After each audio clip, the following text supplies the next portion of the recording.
श्री राधे राधे गोविंद गोविंद राधे। श्री राधे राधे गोविंद गोविंद राधे। श्री राधे राधे गोविंद। सभी लोग ताली से सेवा करें।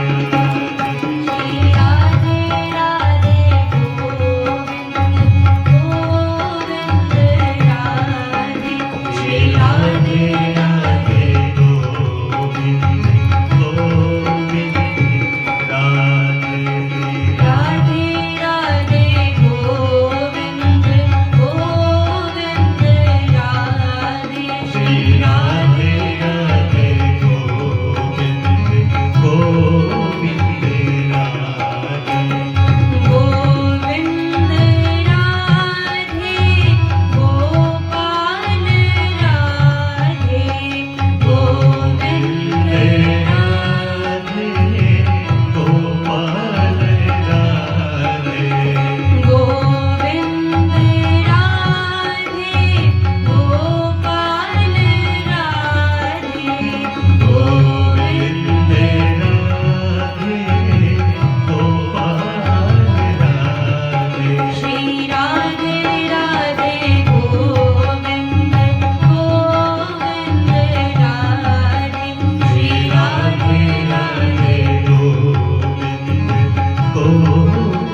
भक्तवत्सल भगवान की जय। श्रीमद् भागवत महापुराण की जय। सप्ताह ज्ञान यज्ञ की जय। भक्तवत्सल भगवान की जय। श्री वृंदावन धाम की जय। श्री यमुना महारानी की जय। श्री शंकर भगवान की जय। पार्वती माता की जय। श्री गणेश जी महाराज की जय। श्री सरस्वती माता की जय। भक्तवत्सल भगवान की जय। संत समाज की जय। भक्त समाज की जय। श्रोता समाज की जय। श्री सुखदेव भगवान की जय। श्री व्यास जी महाराज की जय। जय जय श्री सीताराम। कठिनता यह है कि परीक्षित बनकर के कथा सुनना कठिन नहीं है, परीक्षित की तरह सरल होकर के कथा सुनना बड़ा कठिन है। अगर कोई व्यक्ति कथा कराए तो महाराज कहीं ना कहीं अहंकार भी जन्म ले लेता है साथ ही साथ। अरे हम तो कथा करा रहे महाराज, कैसी भी कथा हो, लेकिन परीक्षित की तरह बैठकर परीक्षित होना बड़ा कठिन है। सभी यहाँ परीक्षित हैं महाराज, 7 दिन की सबकी आयु है। इन्हीं 7 दिनों में सबको जाना है। ऐसा नहीं कि 8वां दिन, जैसे 12 महीने के बाद 13वां महीना भगवान विष्णु जी ने हिरण्यकशिपु के लिए बनाया था, तो ऐसा तो है नहीं कि हम बहुत बड़े भक्त हो गए भगवान के तो अब 8वां दिन भी बनाएंगे भगवान। ऐसा तो भगवान ने हिरण्यकशिपु के लिए नहीं किया था। तो जाना इन्हीं 7 दिनों के भीतर है। तो देखा जाए तो परीक्षित सभी हैं, लेकिन फिर भी कहीं ना कहीं परीक्षित होना और परीक्षित बनना बड़ा कठिन है, क्योंकि परीक्षित होने में और परीक्षित बनने में, इन दोनों में बड़ा अंतर है। तो पहले तो भगवान की यह इच्छा कि हम इस क्षेत्र में आए जहां अन्न होता है, जहां का अन्न लिखा होता है, आना वही होता है, लेकिन एक माध्यम जहां पर कथा हो और हमें कथा कहने का अवसर मिले, यह भी भगवान की इच्छा है। तो जो कथा के मुख्य जजमान हैं, जो परीक्षित हैं, हमारे जो बाबू जी हैं और माता जी हैं, आप दोनों ही बड़े पुण्यात्मा हुए जिन्होंने इस कथा को कराया, आयोजन किया, और आपके साथ साथ बैठ करके 10-20 व्यक्ति बढ़ेंगे भी। आज कथा का प्रथम दिवस है, नहीं आएंगे तो कोई बात नहीं महाराज, लेकिन अगर आते हैं तो इसमें आपका ही पुण्य है। इसलिए हो सके तो जितने ज्यादा लोग कथा में जुड़ सके उतने लोगों को बुलाइए। LIC का नाम सुना है ना महाराज, जीवन के साथ भी जीवन के बाद भी, ऐसी ही कथा है ये, जीवन के साथ भी और जीवन के बाद भी। क्योंकि जैसे एक LIC एजेंट जब किसी व्यक्ति को LIC से जोड़ देता है, तो अगर आपने अपने खाते में पैसा जमा किए तो वो पैसे उस एजेंट को नहीं मिलेंगे, LIC वाले खुद उसको पैसे देंगे। क्यों? क्योंकि उस व्यक्ति ने किसी व्यक्ति को LIC से जोड़ा है। ऐसे ही अगर आपके माध्यम से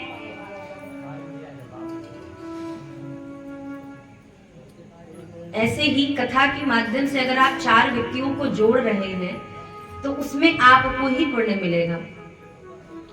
तो ये कथा जो आज हम और आप सुनने के लिए विराजमान हुए हैं, बैठे हैं, बड़ी ही अद्भुत और दिव्य कथा है। आज से हम और आप 7 दिन तक, आज प्रथम दिवस है, 6 दिन और बचे हैं।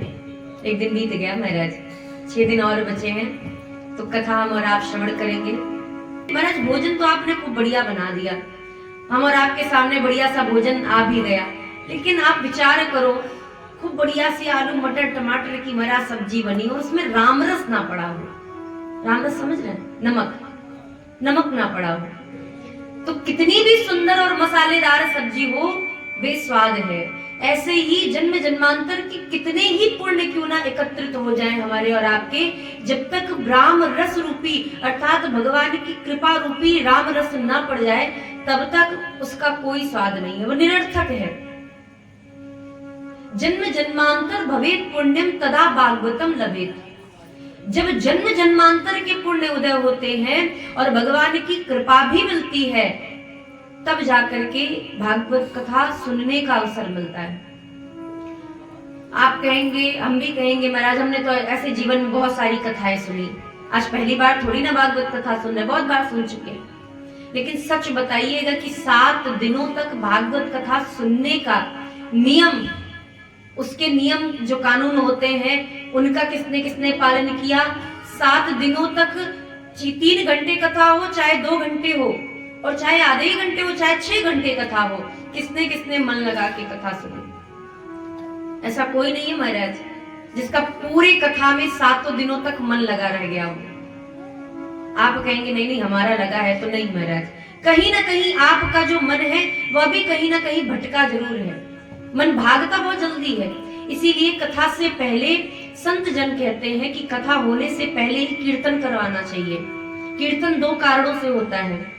एक तो जब आपके जीवन के पुण्य उदय होते हैं, और दूसरा कीर्तन हम जब भी करवाते हैं या श्रवण करते हैं, सुनते हैं, कीर्तन करते हैं, तो हम अपने मन को एकाग्रचित करने के लिए और वाणी को पवित्र करने के लिए।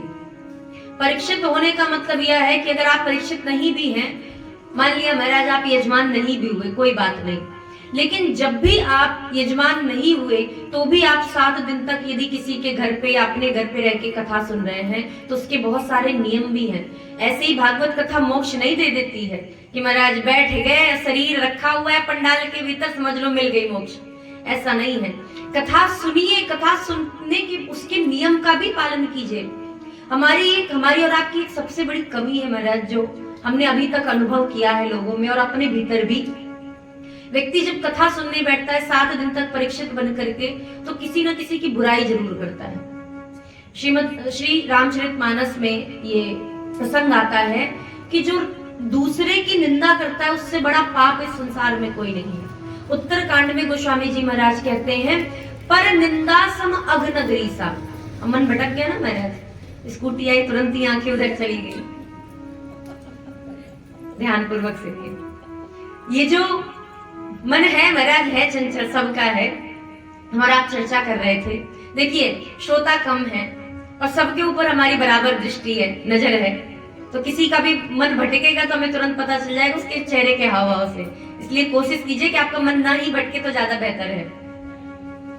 कहने का तात्पर्य कि जब आप कथा सुन रहे हो 7 दिनों तक, एक अनुष्ठान है यह कथा। ऐसा नहीं कि आप केवल कथा सुन रहे हैं, सुन लिया हो गया, याद भी नहीं है दूसरे दिन कि हमने कल क्या क्या कथा सुनी थी। बस जन्म हो गया ये याद है, विवाह हो गया ये याद है, कल कथा शुरू हुई ये याद है, और कल कथा विश्राम हो गई ये याद है, बस इससे ज्यादा कुछ नहीं पता है। कथा ऐसी सुनिए, हमारे अयोध्या जी के पूज्य संत कहते हैं कि कथा ऐसी सुनिए कि आपको यदि कभी कथा कहना पड़े तो आप भी कथा कह दीजिए। अब ऐसा नहीं कि आपको मंच और पूरा लाइट व्यवस्था, सारी व्यवस्था मिलेगी, नहीं। अगर आपके घर पे भी कोई आया है व्यक्ति और आप किसी के घर जा रहे हैं, कोई रास्ते में मिल गया, तो कथा सुनने से ज्यादा कथा गाने का फल है। रामचरितमानस में गोस्वामी जी ने बार बार एक ही शब्द का प्रयोग किया कि जे गावही या चरित संभारे। जे सुना ही नहीं कहा, जे गावही। इसका मतलब तो ये है कि महाराज सारे लोग कथा ही गाते रहे। तो गाने का अर्थ यह है कि आप कथा ऐसी सुनिए कि अगर आपको कथा सुनानी भी हो किसी को तो आप निश्चिंत होकर के कथा सुना सके कि हाँ ऐसी ऐसी हमने कथा सुनी। और जब आप वो कथा कहेंगे इसका अर्थ है कि आप वह कथा गा रहे हैं। इसलिए कथा गाने का ज्यादा पुण्य कहा गया है। दूसरी बात कि गोस्वामी जी ने कहा है पर निंदासम अग्नगरीसा। अगर आप कथा सुन रहे हैं, यहाँ पे जितनी भी माताएं हैं, पुरुष वर्ग है, एक प्रकार से सभी अनुष्ठान में है। ऐसा लग रहा है, ऐसा नहीं लग रहा है कि महाराज कोई एक कथा सुन रहे हैं, ऐसा लग रहा है सब कथा सुनने के लिए जजमान बने हुए हैं महाराज। पूजा नहीं कर रहे हैं वो अलग की बात है, क्योंकि सभी सेवा में लगे हैं, कोई ना कोई व्यवस्था है, कुछ ना कोई ना कोई कार्य कर रहे हैं। तो आप भी एक प्रकार से सेवा में हैं। तो जब आप सेवा में हैं और जब आप 7 दिन तक बैठ के कथा सुनने ही वाले हैं, तो क्यों ना महाराज उसका ज्यादा पुण्य ले लिया जाए। इसलिए निवेदन है, कथा सुनने से पहले कथा के नियम जानना बहुत जरूरी है। आप किसी की निंदा मत कीजिए, पहली बात तो 7 दिनों तक किसी की निंदा मत कीजिए। फिर माताएं कहती हैं, हमने बहुत सारी माताओं को सुना है, हम निंदा थोड़ी ना कर रहे हैं, तो उनकी सच्चाई बता रहे हैं, उनकी असलियत बता रहे हैं। मत बताओ महाराज। शास्त्र कहते हैं कौवे ने जब जब कोयल की निंदा की है तब तब कोयल का कंठ और भी सुरीला हुआ है। कभी कोयल को सुना है महाराज काव काव करते हुए? कभी कोयल है, दोनों एक ही स्वरूप के, काले दोनों है महाराज, कोयल को भगवान ने गोरा नहीं बना दिया, उसे भी काला ही बनाया। अब आप ही अंतर पहचान लो कि कौवा भी काला और कोयल भी काली, लेकिन कौवा सदैव कोयल की निंदा करता है, ये शास्त्र कहते हैं। शास्त्र में इसका नियम है महाराज कि कौवा सदैव कोयल की बुराई करता था, सदैव कोयल को कह रही है अच्छा नहीं गाती है, ये हमेशा बोलती रहती है, जब देखो तब इसकी आवाज में कभी ठहराव है ही नहीं, जब देखो तब बोलती रहती है। और कौवा हमेशा से लेकर के कल से लेके आज तक और आगे भी वो निंदा करेगा, और जितनी वो निंदा करेगा कोयल का कंठ उतना ही सुरीला होगा। कोयल कभी किसी की बुराई नहीं करती, वो हमेशा बोलती है। इसीलिए किसी की निंदा यदि आप करते हैं, महाराज हमें एक संत ने बताया था, एक बड़े सरल सज्जन व्यक्ति थे, उन्होंने हमें बताया था कि कभी किसी की निंदा मत करो, क्योंकि निंदा करने से यदि आप किसी की निंदा कर रहे हैं तो उसके जो अवगुण हैं वो आपके भीतर कहीं ना कहीं आ जाएंगे, और उसके जो अवगुण हैं वह धीरे धीरे कम हो जाएंगे। इसलिए महाराज जो ज्यादा ऊपर पहुंचने वाला होता है ना महाराज, सक्सेस पाने वाला होता है, जब वो थोड़ा प्रगति पर आने वाला होता है, बड़ा व्यक्तित्व बनने वाला होता है, उसके पैर पकड़ के 10 लोग खींचने वाले मिल जाते हैं। लोग कहते हैं कि महाराज अरे तुम कुछ नहीं कर पाओगे, तुम कुछ नहीं कर पाओगे, ऐसा मत करो, वैसा मत करो, इसका तो ऐसा काम ही है, ये कुछ नहीं कर पाएगा। जितने लोग उसको पकड़ के खींचते हैं वो उतना ही आगे बढ़ता है। क्यों? क्योंकि 10 लोग मिलकर के एक साथ उसकी निंदा कर रहे हैं और वो उसके अवगुणों को हरण कर रहे हैं। आपने हमें बताया, आपने हमारी निंदा की, तुम्हारे अंदर ये है, तुम्हारे अंदर वो है, ऐसी ऐसी बातें हैं, और जैसे ही आपने बताया हमें वो सारी चीजें पता चल गई, और जैसे ही पता चली तो हमने सब कुछ साफ कर लिया।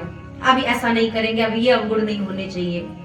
तो जिसकी जितनी आप निंदा करेंगे उसके अवगुण धीरे धीरे करके समाप्त होते जाएंगे और उसके अवगुण आपके अंदर आ जाएंगे। इसलिए कभी किसी के अवगुणों की चर्चा मत कीजिए, जो जैसा है रहने दीजिए महाराज। ये बात तो सभी जानते हैं क्या, कि जो जैसा करेगा वो वैसा भरेगा।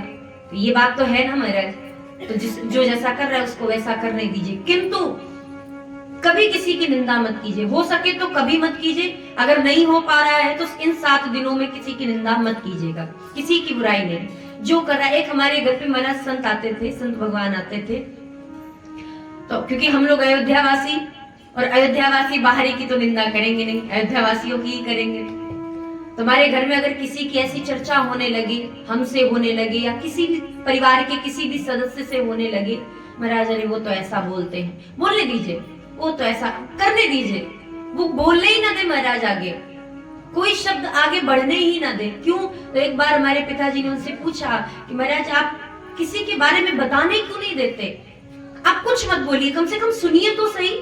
बोले नहीं, आप भी अयोध्यावासी और वो भी अयोध्यावासी, हम बाहर से आए हैं और हम बिल्कुल नहीं चाहेंगे कि एक अयोध्यावासी दूसरे अयोध्यावासी की निंदा करे और उससे उस निंदा को बैठ के हम सुने, क्योंकि निंदा करने वाला भी अवगुणी हो जाता है और निंदा सुनने वाले को भी दोष लगता है। इसलिए ना तो निंदा कीजिए और ना ही निंदा सुनिए, क्योंकि जब आप सुनेंगे तभी सामने वाला कहेगा।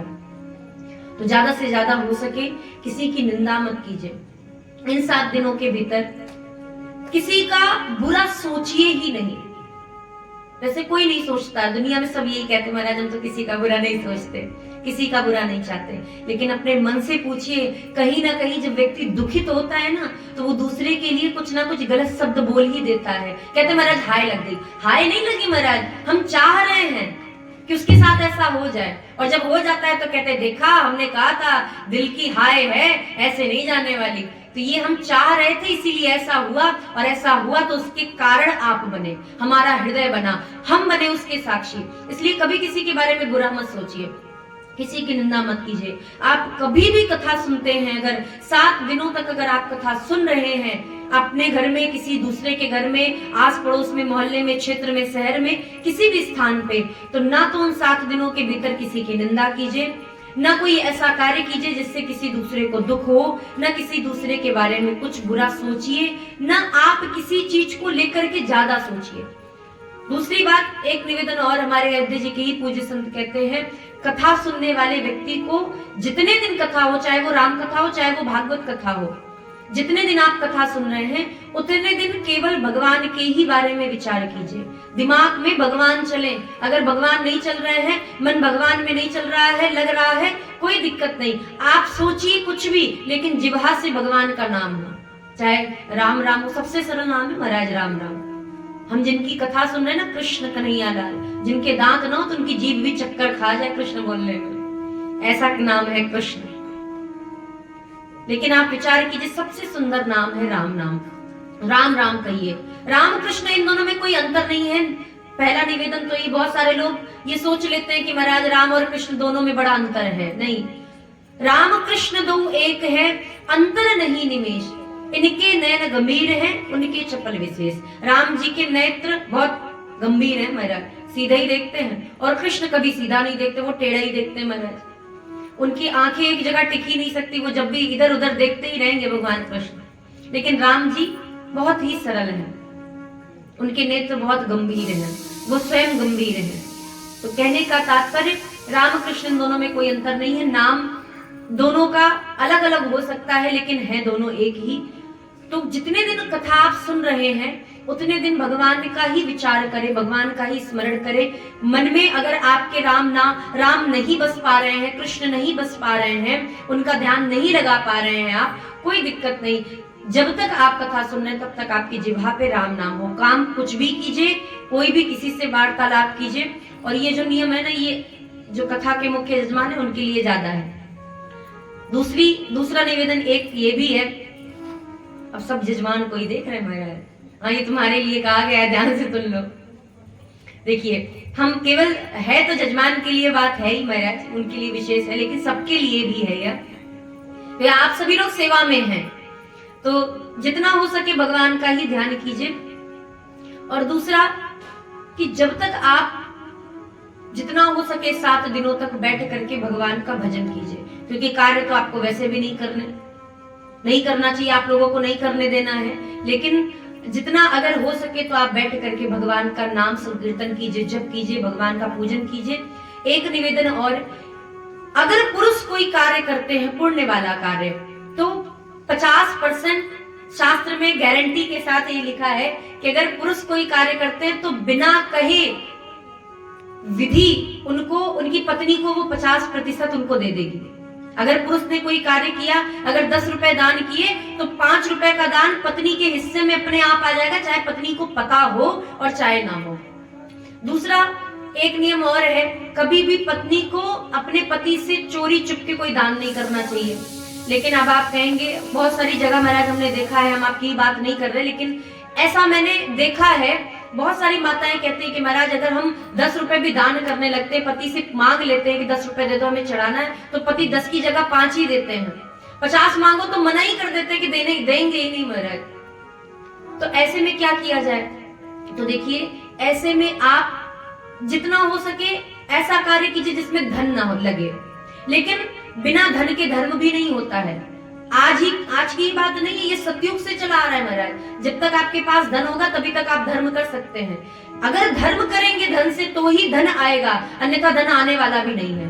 अगर आपके पास 5 है तो दान कर दीजिए महाराज। सुदामा जी के पास इतना सा चावल था, दान कर दिया और मिला कितना, भले उन्होंने छोड़ दिया बाद में, लेकिन मिला बहुत कुछ। ऐसे ही सभी के पास है महाराज। संतों के पास आपने कभी सुना संतों से महाराज इसकी बहुत बड़ी कमी है?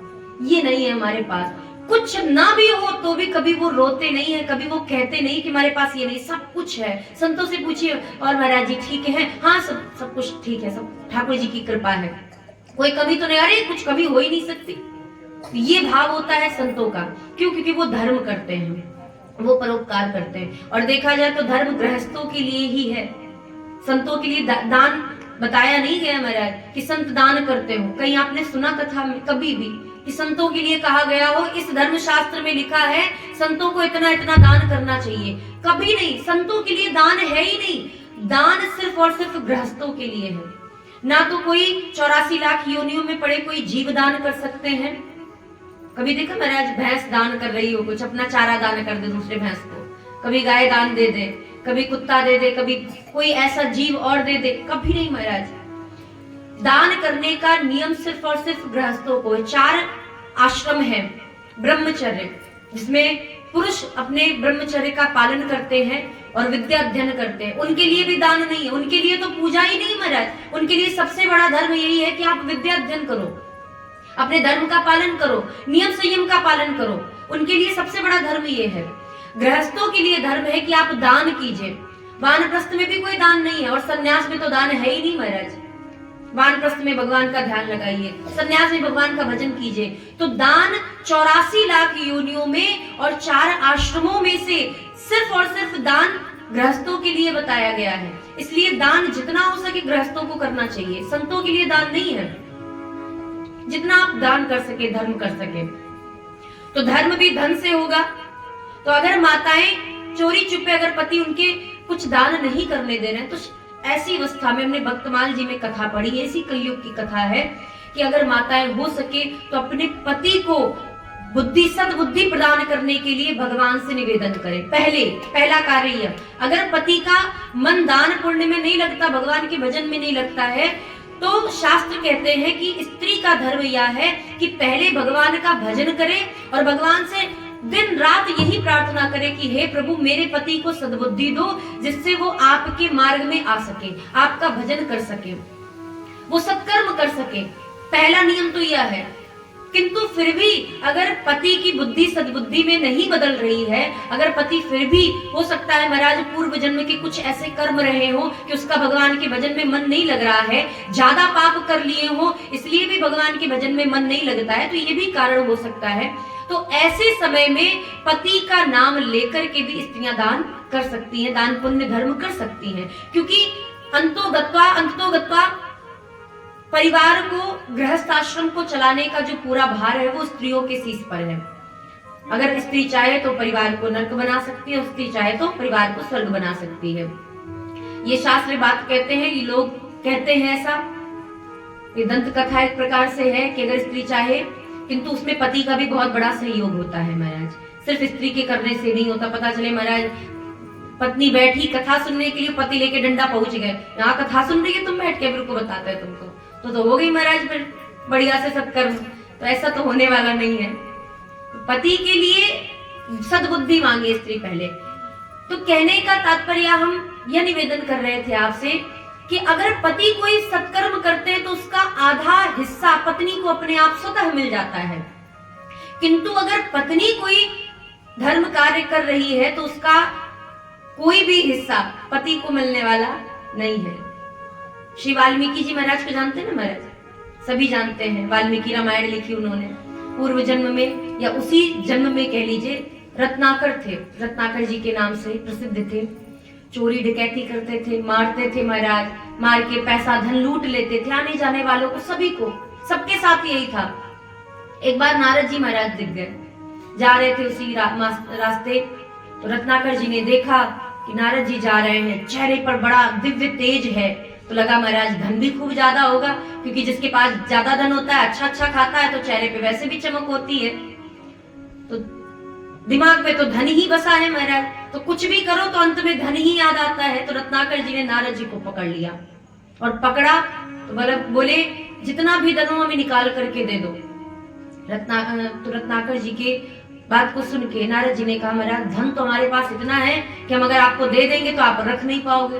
बोले उसकी चिंता तुम मत करो, हमें कहाँ रखना है कहाँ नहीं रखना है, उसकी चिंता आप ना करो, बस आप हमें तो धन दे दो।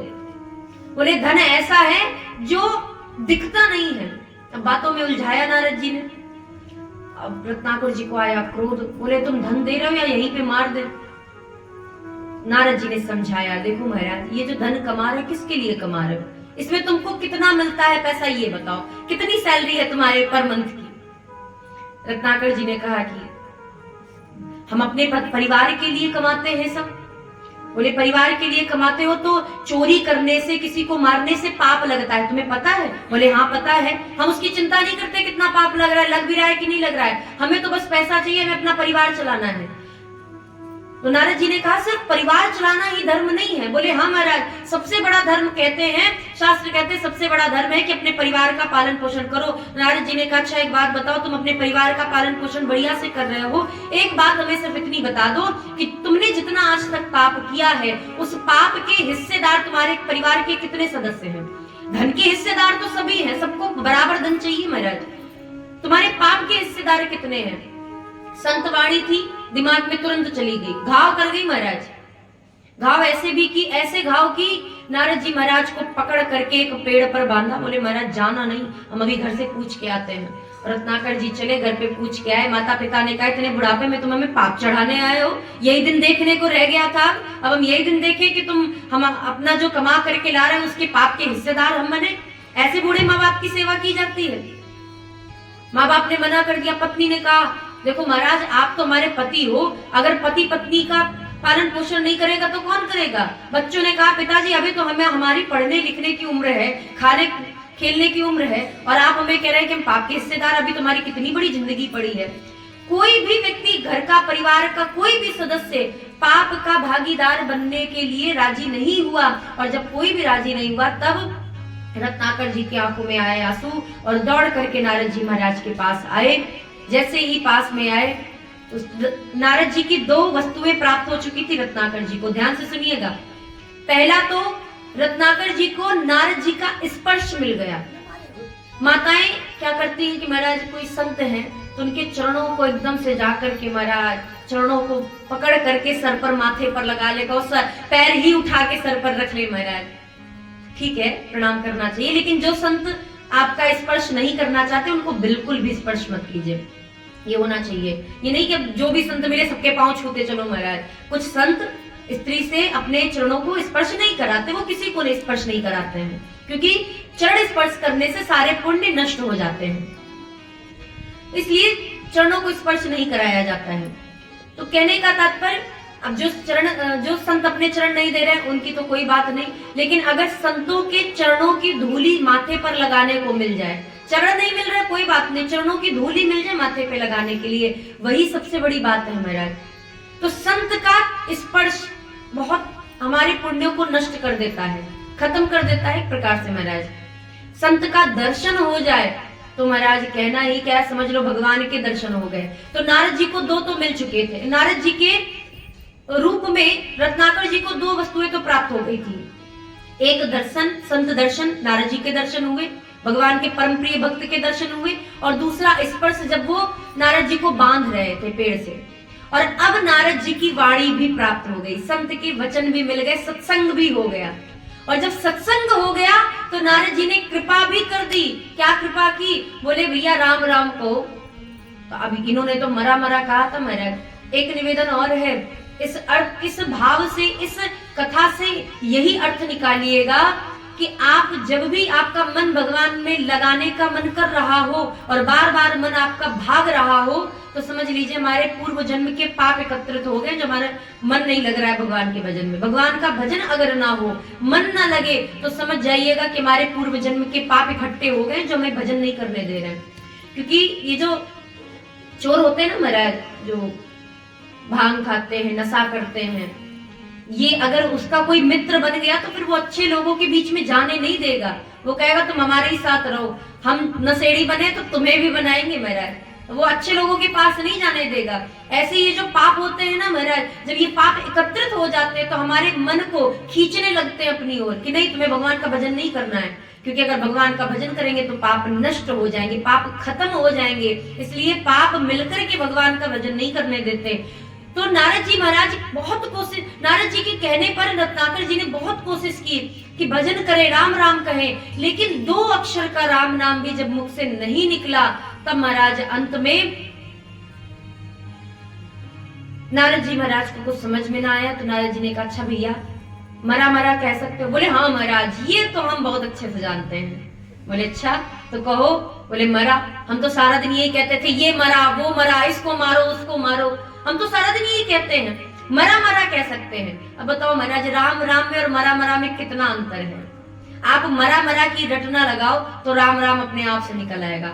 मरा मरा मरा मरा मरा मरा मरा मरा मरा मरा मरा मरा मरा मरा मरा मरा राम राम राम राम राम राम राम राम राम राम, अपने आप से ही मरा मरा से राम राम हो जाएगा। लेकिन राम राम नहीं कहा जा रहा है, मरा मरा निकल रहा है मुंह से। अंत में नारद जी ने कहा भैया एक काम करो, जब तक हम वापस ना आ जाए तब तक तुम मरा मरा कहते रहो, किसी को मारना नहीं, कुछ कहना नहीं, एक स्थान पे बैठो और संत के वचन की निष्ठा को देखिए। रत्नाकर जी संत के वचन की निष्ठा पर बैठे रह गए। न भूख लगी न प्यास लगी, शरीर राख हो गया, मिट्टी मिल गई, बालू हो गया महाराज शरीर। और जब नारद जी महाराज कई वर्षों के बाद उस जंगल से पुनः जा रहे थे तो जंगल से मरा मरा की आवाज आ रही थी, लगातार मरा मरा मरा मरा। नारद जी को याद आया, अरे मैंने एक चोर को ये बात कही थी कि मरा मरा कहो, और देखो आज भी आवाज आ रही, लगता है वह जीवित है। नारद जी महाराज पहुंचे, हर जगह जाके ढूंढ लिया, किंतु कहीं एक भी पुरुष नहीं दिखाई पड़ा। अंत में एक जहां से वह आवाज आ रही थी उस आवाज के पास पहुंचे और एक ढेर को देख करके जब कान लगा के सुना तो देखा क्या महाराज, उस बालू के ढेर से मरा मरा की आवाज आ रही थी। तब नारद जी महाराज ने भगवान से प्रार्थना की और भगवान की कृपा से उस बालू से वाल्मीकि जी का जन्म हुआ। बोलिए श्री वाल्मीकि जी महाराज की, संत भगवान की। ऐसे हैं श्री नारद जी महाराज, एक संत, उनकी वाणी, उनकी कृपा, उनका दर्शन, उनका स्पर्श, कि एक चोर भी, एक डाकू भी वाल्मीकि जैसे महाराज बड़े कवि बन गए। और सबसे पहले इस संसार में सबसे पहले अगर किसी ने किसी ग्रंथ की रचना की, रामायण की रचना की, तो वो वाल्मीकि जी महाराज हुए, आदि कवि हुए महाराज। सबसे पहले वाल्मीकि जी ने वाल्मीकि रामायण की रचना की सतयुग में। आप विचार करो, तो ये संतों के दर्शन का प्रभाव है। और आपके किसी भी पाप के भागीदार आपके परिवार वाले नहीं होने वाले, कभी नहीं महाराज। तो अगर स्त्री कोई पुण्य करती है तो उसका जो पुण्य है वह कभी भी उसके पति को नहीं मिलने वाला। हाँ, यह जरूर है कि बुद्धि उनकी भगवान के चरणों में लग जाएगी, लेकिन पुण्य के भागीदार नहीं होने वाले। इसलिए जो लोग ये सोचते हैं कि महाराज अरे पत्नी को धन दे दो, पत्नी भी करेगी, नहीं, दोनों लोग साथ में कर रहे हैं तो ठीक है। अगर दोनों लोग साथ में बैठ के हवन कर रहे हैं तो ठीक है, भजन कर रहे हैं तो ठीक है, कीर्तन कर रहे हैं तो ठीक है। लेकिन इसीलिए महाराज पति पत्नी के जो वस्त्र होते हैं उनमें गांठ लगा करके ये किया जाता है कि दोनों लोग गांठ लगा करके पूजा करेंगे ताकि दोनों को बराबर पुण्य मिले। लेकिन महाराज आप बताइए, 10 रुपए आपने दान किया, दोनों लोगों ने मिलके दान किया, एक पति पत्नी के जोड़े ने मिलके दान किया, तो 10 रुपए तो ना तो पति को मिलने वाले ना पत्नी को मिलेंगे। मिलेगा कितना?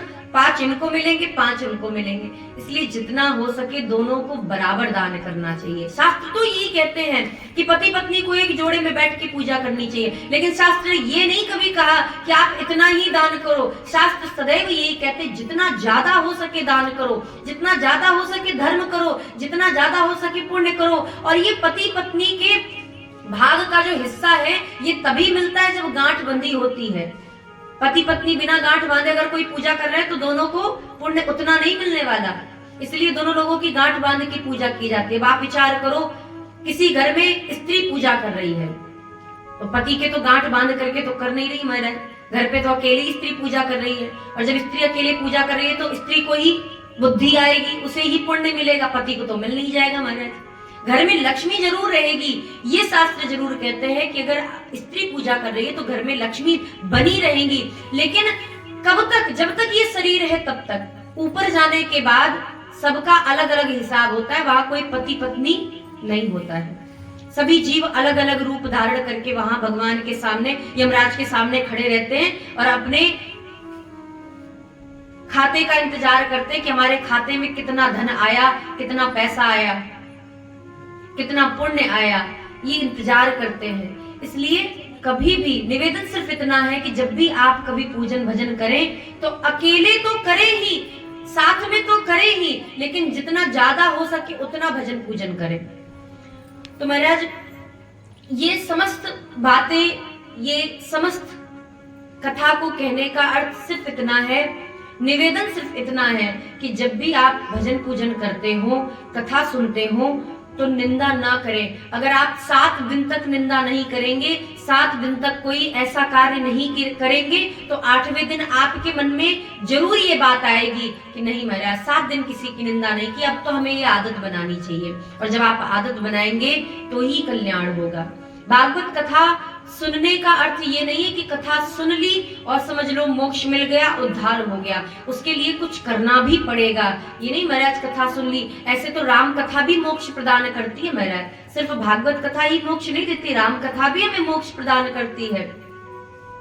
किंतु इसका यह नियम, बस इतना नियम है कि आप अगर भागवत कथा में बैठते हैं तो आप कुछ नियमों का पालन करते हैं, जिससे सरलता पूर्वक आपको मोक्ष प्राप्त हो जाता है। और मोक्ष मरने के बाद नहीं, मोक्ष तो जीते जी प्राप्त होता है।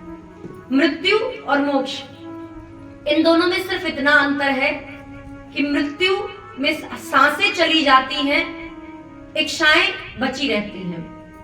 इच्छाएं बची रहती है और सांसें खत्म हो जाती है तो समझ लो मृत्यु हो गई। और मोक्ष वो है जब इच्छाएं समाप्त हो जाएं और सांसें चलती रहे तो समझ लो मोक्ष मिल गया। और इस संसार में ऐसा कोई नहीं जिसकी इच्छाएं समाप्त हो जाए। कोई है महाराज? बुढ़ापे तक अगर दांत भी चले गए ना महाराज, आंखें भी कमजोर हो गई, तो 80 साल के भी हो गए तो एक बार ये कहेंगे बच्चा एक बार डॉक्टर के पास लिए चलो, बस थोड़ा सा ये शरीर में दर्द है, ये ठीक हो जाए तो बस सब काम ठीक है। तो ये इच्छा ही तो है महाराज कि अभी हम अच्छा अच्छा खाना चाहते हैं, अभी हम अच्छा अच्छा देखना चाहते हैं, अभी हम चल नहीं पा रहे हैं, लोगों के घर जाना चाहते हैं। ये इच्छाएं हैं। जब इच्छाएं समाप्त हो जाएं तो समझ लीजिए मोक्ष मिल गया। तो ऐसी श्रीमद् भागवत महापुराण की कथा है जो आपकी समस्त इच्छाओं को नष्ट करके, खत्म करके आपको भगवत भक्ति प्रदान करती है, मोक्ष प्रदान करती है। और देखा जाए तो संत कभी भी मोक्ष नहीं चाहते। जो भगवान की भक्ति से जुड़ चुका है वह कभी भी मोक्ष चाहेगा ही नहीं। आप संतों से पूछो महाराज क्या चाहिए आपको भगवान से, बोलेंगे बस अगली बार मनुष्य जन्म और दे देना। किसी ने पूछा महाराज मनुष्य जन्म में, मनुष्य शरीर में तो कितना कष्ट है, स्वयं करना पड़ता है, अगर कुछ करेंगे नहीं, कर्म नहीं करेंगे तो खाने को नहीं मिलेगा। 84 लाख योनियां हैं महाराज। इन 84 लाख योनियों में जीव जंतु पशु पक्षी वृक्ष सबको भगवान खाने के लिए देते हैं। हम और आप कोई नहीं है महाराज। जंगल में जो वृक्ष होते हैं उनको खाने के लिए जल कौन देता है महाराज? वो कहां से जीवित हैं? वृक्षों, जो जंगल में जीव जंतु है उनको खाने के लिए कौन देता है? आपके गांव में गाय भैंस है, कुत्ते हैं, जानवर हैं, आपके घर में बहुत सारे कीड़े मकोड़े हैं, सबको खाने के लिए मिल रहा है। लेकिन जो जंगल में रह रहे हैं उनको खाने के लिए कहां से मिलता है? उनका सबका पेट भगवान भर रहे हैं। लेकिन मनुष्य मात्र एक ऐसी योनि है जिसके लिए कर्म भी स्वयं करना पड़ता है, तभी खाने के लिए मिलता है। तो आप विचार कीजिए कि जब यह मनुष्य तन बिना कर्म किए जब खाने के लिए नहीं मिल रहा है, और ऐसी बात भी नहीं है महाराज जो लोग नहीं खा पाते हैं, जिनके हाथ नहीं है उनका भी पेट भरता है, जिनको बहुत अपार कष्ट है उनका भी पेट भरते हैं भगवान। ऐसा कोई है नहीं महाराज कि जो करने योग्य नहीं है तो वो भूखे मर रहा है। नहीं, इस संसार में ऐसा कोई है ही नहीं। जो असहज है कोई भी कार्य करने में भगवान उसका भी पेट भरते हैं। किंतु जिसको भगवान ने हाथ पैर बुद्धि सब कुछ दिया है उसको स्वयं कर्म करना पड़ता है। और जब तक आप कर्म नहीं करेंगे तब तक ना आपको भोजन मिलेगा ना भजन मिलेगा। इसलिए इस भागवत कथा में बैठ करके जब तक आप कथा को सुन रहे हैं तब तक आप अपने मन को समझाइए। एक बालक को डांटते हैं ना महाराज, हम डांटने में बड़े तेज हैं, हम समझाने में बड़े तेज हैं, लेकिन समझने में उतने ही कमजोर हैं। समझाते तो बहुत अच्छे से हैं महाराज, हम भी बहुत अच्छे से समझाते हैं, लेकिन जब समझना होता है तो बुद्धि नहीं काम करती है। चाहे एक छोटा सा बालक हो और चाहे 80 वर्ष का कोई वृद्ध हो, समझाने के लिए सब आगे खड़े हो जाते हैं। अगर आपसे कह दिया जाए कि अपने ही मन को समझाओ, किसी दूसरे के मन को नहीं, अपने मन को समझाओ कि बैठ करके 2 घंटे भजन करने हैं, तो दूसरे दिन से मन कहेगा महाराज आज पैर बहुत दर्द कर रहा है, आज कमर बहुत दर्द हो रही है, आज नहीं करेंगे कल करेंगे। तो मन को समझा लिए महाराज अच्छे से। ये 7 दिनों के मध्य में अगर आपने अपने मन को काबू में किया, अगर आपने अपने बुद्धि को स्थिर कर लिया तो समझ लीजिए मोक्ष प्राप्त है।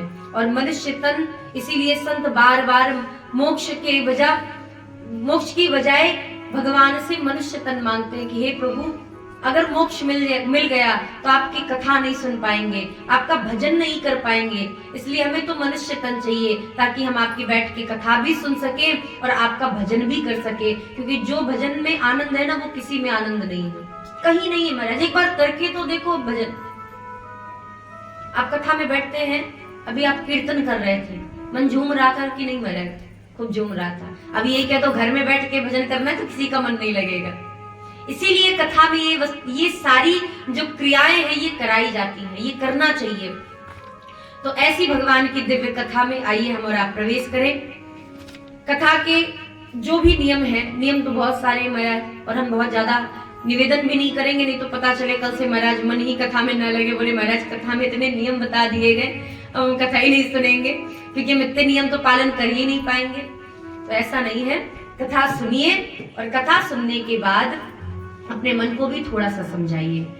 तो श्री वे हो गए भव से पार लेकर नाम तेरा, हो गए भव से पार लेकर नाम तेरा, हो गए भव से पार लेकर नाम तेरा, हो गए भव से पार लेकर नाम तेरा, हो गए भव से पार लेकर नाम तेरा, नाम तेरा हरि नाम तेरा,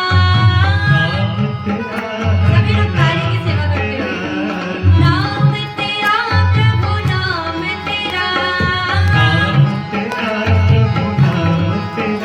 अजी हो गए भव से पार लेकर नाम तेरा, हो गए भव से पार लेकर नाम तेरा, हो गए भव से पार लेकर नाम तेरा, हो गए भव से पार लेकर नाम तेरा।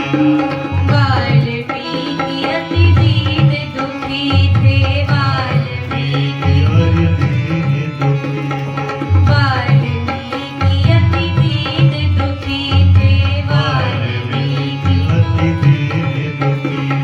बुरे कर्म में सदा लीन थे, बुरे कर्म में सदा लीन थे, बुरे कर्म में सदा लीन थे, बुरे कर्म में सदा लीन थे, करी रामायण तैयार लेकर नाम तेरा, करी रामायण तैयार लेकर नाम तेरा, अजी हो गए भव से पार लेकर नाम तेरा, अजी हो गए भव से पार लेकर, जय हो, सभी लोग ताली की सेवा करते हैं, जय हो। भव से पार लेकर नाम तेरा।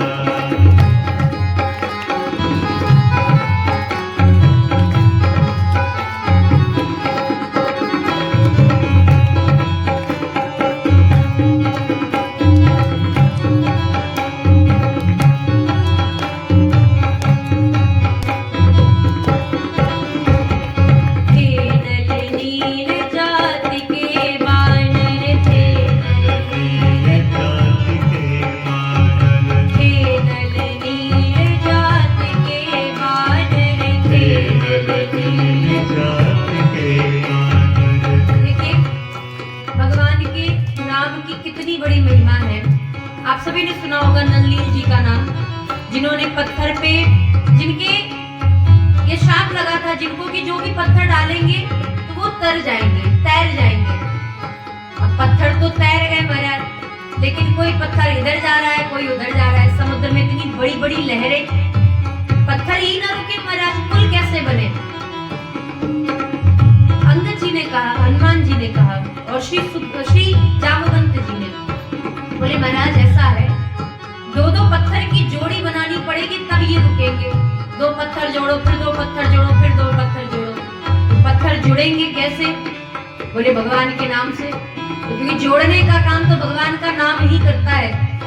इसलिए भगवान के नाम को लिखो, और जैसे ही एक पत्थर पे रा, दूसरे पे म लिखा, पत्थर जुड़ने लगे महाराज। और जैसे ही पत्थर जुड़े, पुल बन गया। तो नलनील पत्थर डाल तो जरूर रहे थे, लेकिन वो जुड़ नहीं रहे थे। तो जोड़ने का काम किसने किया? बोले राम नाम ने किया। और वहीं कोने में राम जी खड़े थे। राम जी खड़े थे महाराज। भगवान को बड़ा आश्चर्य हुआ, बोले महाराज हमारे नाम से पत्थर तैर रहे, हमने ही पत्थर डाल दिया होता तो महाराज तुरंत पुल बन गया होता। बोले कैसे बन जाता पुल?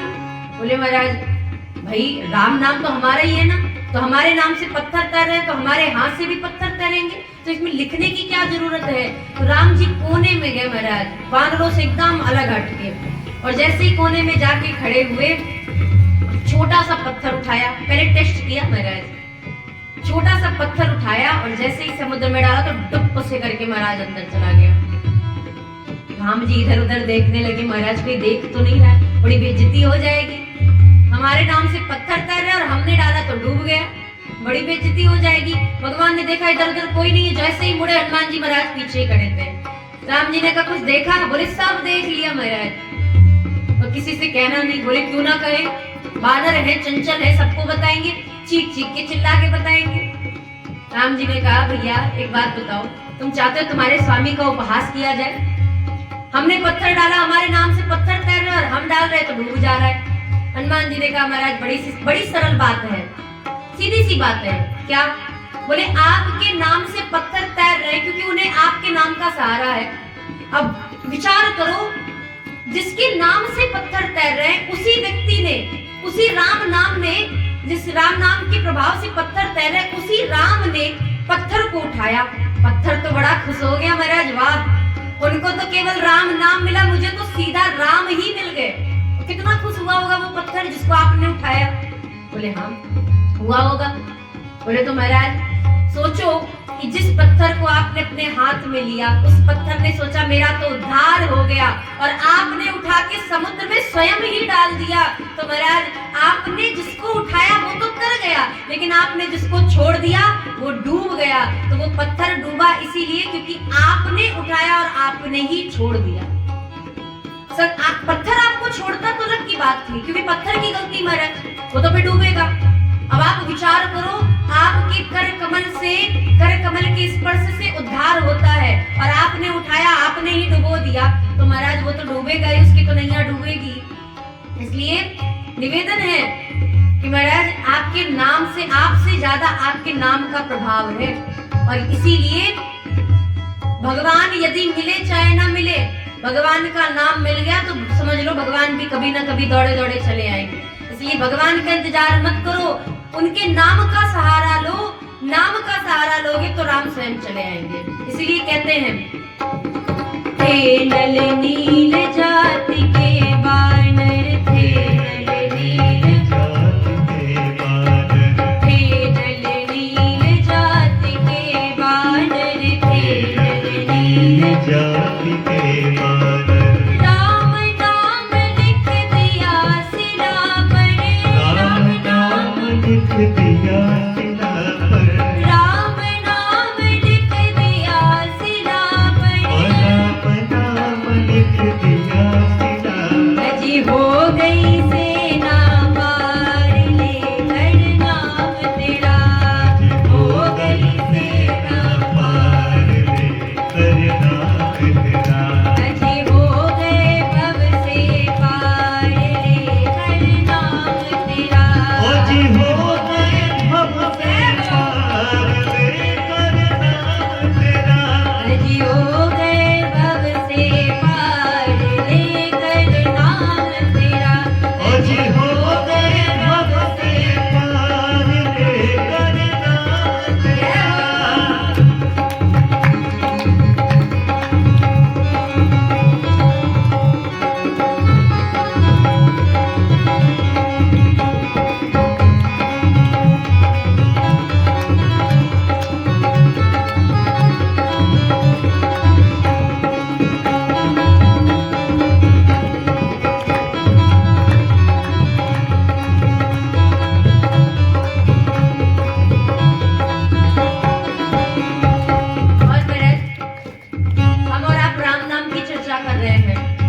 गजेंद्र मोक्ष की कथा आएगी भागवत जी में। गजेंद्र ने परिवार वालों से बड़ा कहा कि मुझे ग्राह ने पकड़ लिया, मुझे मगरमच्छ ने पकड़ लिया, मगर ने पकड़ लिया, लेकिन कोई नहीं आया। पत्नी आई, बच्चे आए, थोड़ी बहुत सहायता की, और जब देखा कि मेरे पति को कोई नहीं बचा सकता है, तो गज की पत्नी, पूरा परिवार, पूरा समाज सब छोड़ के चले गए। बोले महाराज बचने वाले हैं नहीं।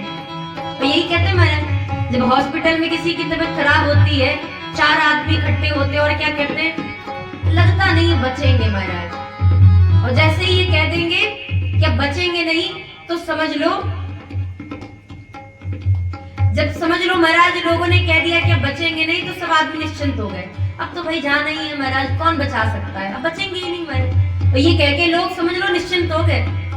तो गजेंद्र को भी सब पूरा परिवार छोड़ के चला आया कि बचेंगे नहीं, अब जाने दो महाराज। लेकिन गजेंद्र को याद आया, किसी का अगर कोई नहीं होता है तो उसके भगवान होते हैं। और जैसे ही मन में भगवान के लिए उस तालाब में लगे हुए एक कमल को अपनी सूंड से तोड़ा, और जैसे ही तोड़ा तो महाराज तोड़ करके अपनी सूंड से उस कमल को उठाया, और जैसे ही कमल को उठाया गो कहा, और जैसे ही गो कहा महाराज भगवान गरुड़ के ऊपर आ ही रहे थे। गरुड़ पे सवार होके भगवान ने सोचा ये गरुड़ जाएंगे तब तक बड़ी देरी हो जाएगी, तो गरुड़ को छोड़ दिया और दौड़ पड़े महाराज अपने गजेंद्र के लिए। आप विचार करो, राम नाम 2 अक्षर का है, गोपाल नाम 3 अक्षर का है। अगर चाहते तो कोई भी नाम, भगवान के बहुत सारे नाम हैं, पुकार सकते थे। लेकिन जैसे ही गो कहा महाराज भगवान को लगा मेरा भक्त बड़ा कष्ट में है। क्यों? अभी तक नहीं दिख रहा था भगवान को। बोले भगवान को सब दिख रहा था, देख रहे थे बैठ के, आंखें खोल के ही देख रहे थे महाराज। लेकिन अभी भगवान को ये लग रहा था कि अभी सिर्फ अपने परिवार का सहारा है, और जब तक कोई बुलाता नहीं है तो यहाँ तो रिश्तेदार तो आते नहीं है महाराज, समाज के लोग तो आते नहीं, तो भगवान कहाँ से आ जाएंगे। भगवान कहते हैं एक बार मुझ पे विश्वास करके देखो, मत बुलाओ मुझे, केवल एक बार विश्वास से मेरा नाम ले लो तुम, मैं ना दौड़ा तुम्हारे पास चला आऊं तो कहना। तुम एक कदम मेरे लिए बढ़ा दो, मैं 1000 कदम चल करके तुम्हारे पास आऊंगा, लेकिन तुम एक कदम बढ़ाओ तो सही। अब तुम बैठो कि महाराज वैष्णो देवी माता बुला नहीं रही है, वैष्णो देवी जाना है, माता जी जिनको बुलाती है वही जाते हैं। तो माता जी टिकट करा के देगी महाराज, क्या जब भैया टिकट करा दिए अब चले आओ, ऐसा तो है नहीं, चलना तो हमको ही पड़ेगा। तो घर का बहाना, पैसे का बहाना, साथ का बहाना लेके घूम रहे महाराज। माता रानी बुलाएंगे तो जाएंगे, बाबा बुलाएंगे तो जाएंगे, राम जी बुलाएंगे तो जाएंगे। अब मंदिर बन गया है, भगवान सबको बुला रहे हैं। अभी तक नहीं बुला रहे थे, सबको बुला रहे थे, लेकिन अभी तक कोई जा नहीं रहा था। क्यों? क्योंकि मंदिर नहीं बना था। भगवान भी कष्ट में थे तो महाराज यहाँ इंसानों को तो कोई पूछता नहीं कष्ट में। हमें तो लगा था कि भगवान को सब पूछते होंगे, लेकिन देखा 500 साल से बैठे थे टेंट में भगवान, टेंट फट जाता था तो उसको सिलने का इजाजत मिलता था महाराज, सिलने की इजाजत आती थी सुप्रीम कोर्ट से। और जब सुप्रीम कोर्ट से इजाजत मिलती थी कि हाँ अब आज इसको सिला जाएगा, टेंट को सिल दिया जाए, तब जाके टेंट सिला जाता था, बदला फिर भी नहीं जाता था महाराज। कि बंदर ने फाड़ दिया तो बदल दिया जाए, सिला जाएगा, बदलने का आदेश आएगा तब बदला जाएगा। इलायची के दाने खाने के लिए भगवान के खत्म हो गए तो सुप्रीम कोर्ट का आदेश आएगा तब भगवान के इलायची के दाने आएंगे। अब आप देखो भगवान बांटते फिर रहे महाराज, बढ़िया सी पैकेट में पैक करके इलायची दाना मिल रहा है। और कभी 10-10 रुपए की इलायची दाना भक्त लोग चढ़ाते थे जाके, तो भगवान लो इलायची का दाना खा लो, उससे ज्यादा कुछ चढ़ ही नहीं सकता था, सुप्रीम कोर्ट का आदेश नहीं था। तो भगवान का भी मंदिर बना तो भगवान को भी लोग आज पूछ रहे हैं, लेकिन जब मंदिर नहीं बना था तो कोई नहीं दिक्कत है अयोध्या जी में। आज तो इतनी भीड़ है, सब जाना चाहते हैं। तो क्या भगवान ने सबको बुलाया? भगवान तो कल भी बुला रहे थे लेकिन कोई नहीं गया। आज मंदिर बन गया तो सब बिन बुलाए चले जा रहे हैं। तो भगवान टिकट कटा के नहीं देंगे कि महाराज तुम अब हमने बुला लिया आ जाओ, जाना हमको और आपको पड़ेगा। और ऐसे ही भगवान का ये जो नाम है ना, 2 अक्षर का नाम, बड़ा ही प्यारा नाम है। लेकिन कभी कभी भक्त जब विश्वास पे भगवान का सिर्फ आधा नाम लेता है तो भी भगवान दौड़े चले आते हैं कि एक बार, बस एक बार मेरा नाम लेकर के तो देख, मैं ना दौड़ा चलाऊं तो कहना। और ऐसे ही गजेंद्र ने किया। और क्या हुआ तो कहते हैं गज ने आधा नाम पुकारा, गज ने आधा नाम पुकारा, गज ने आधा नाम पुकारा, गज ने आधा नाम पुकारा। गरुड़ छोड़ प्रभु उसे उबारा, गरुड़ छोड़ प्रभु उसे उबारा, गरुड़ छोड़ प्रभु उसे उबारा, गरुड़ छोड़ प्रभु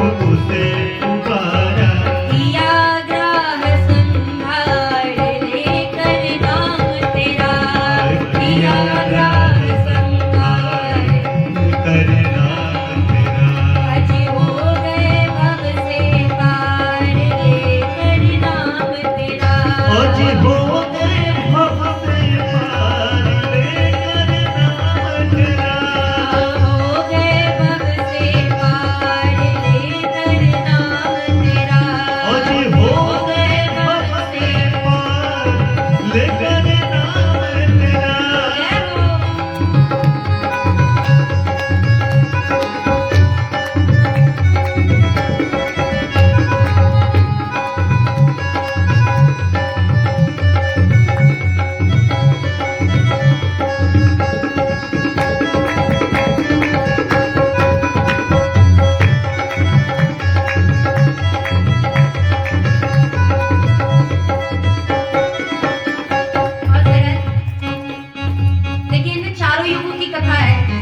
वाल्मीकि जी सतयुग के हो गए, नलनील की कथा, राम जी की कथा त्रेता युग की हो गई, और अब आती है कथा द्वापर युग की द्रौपदी जी की।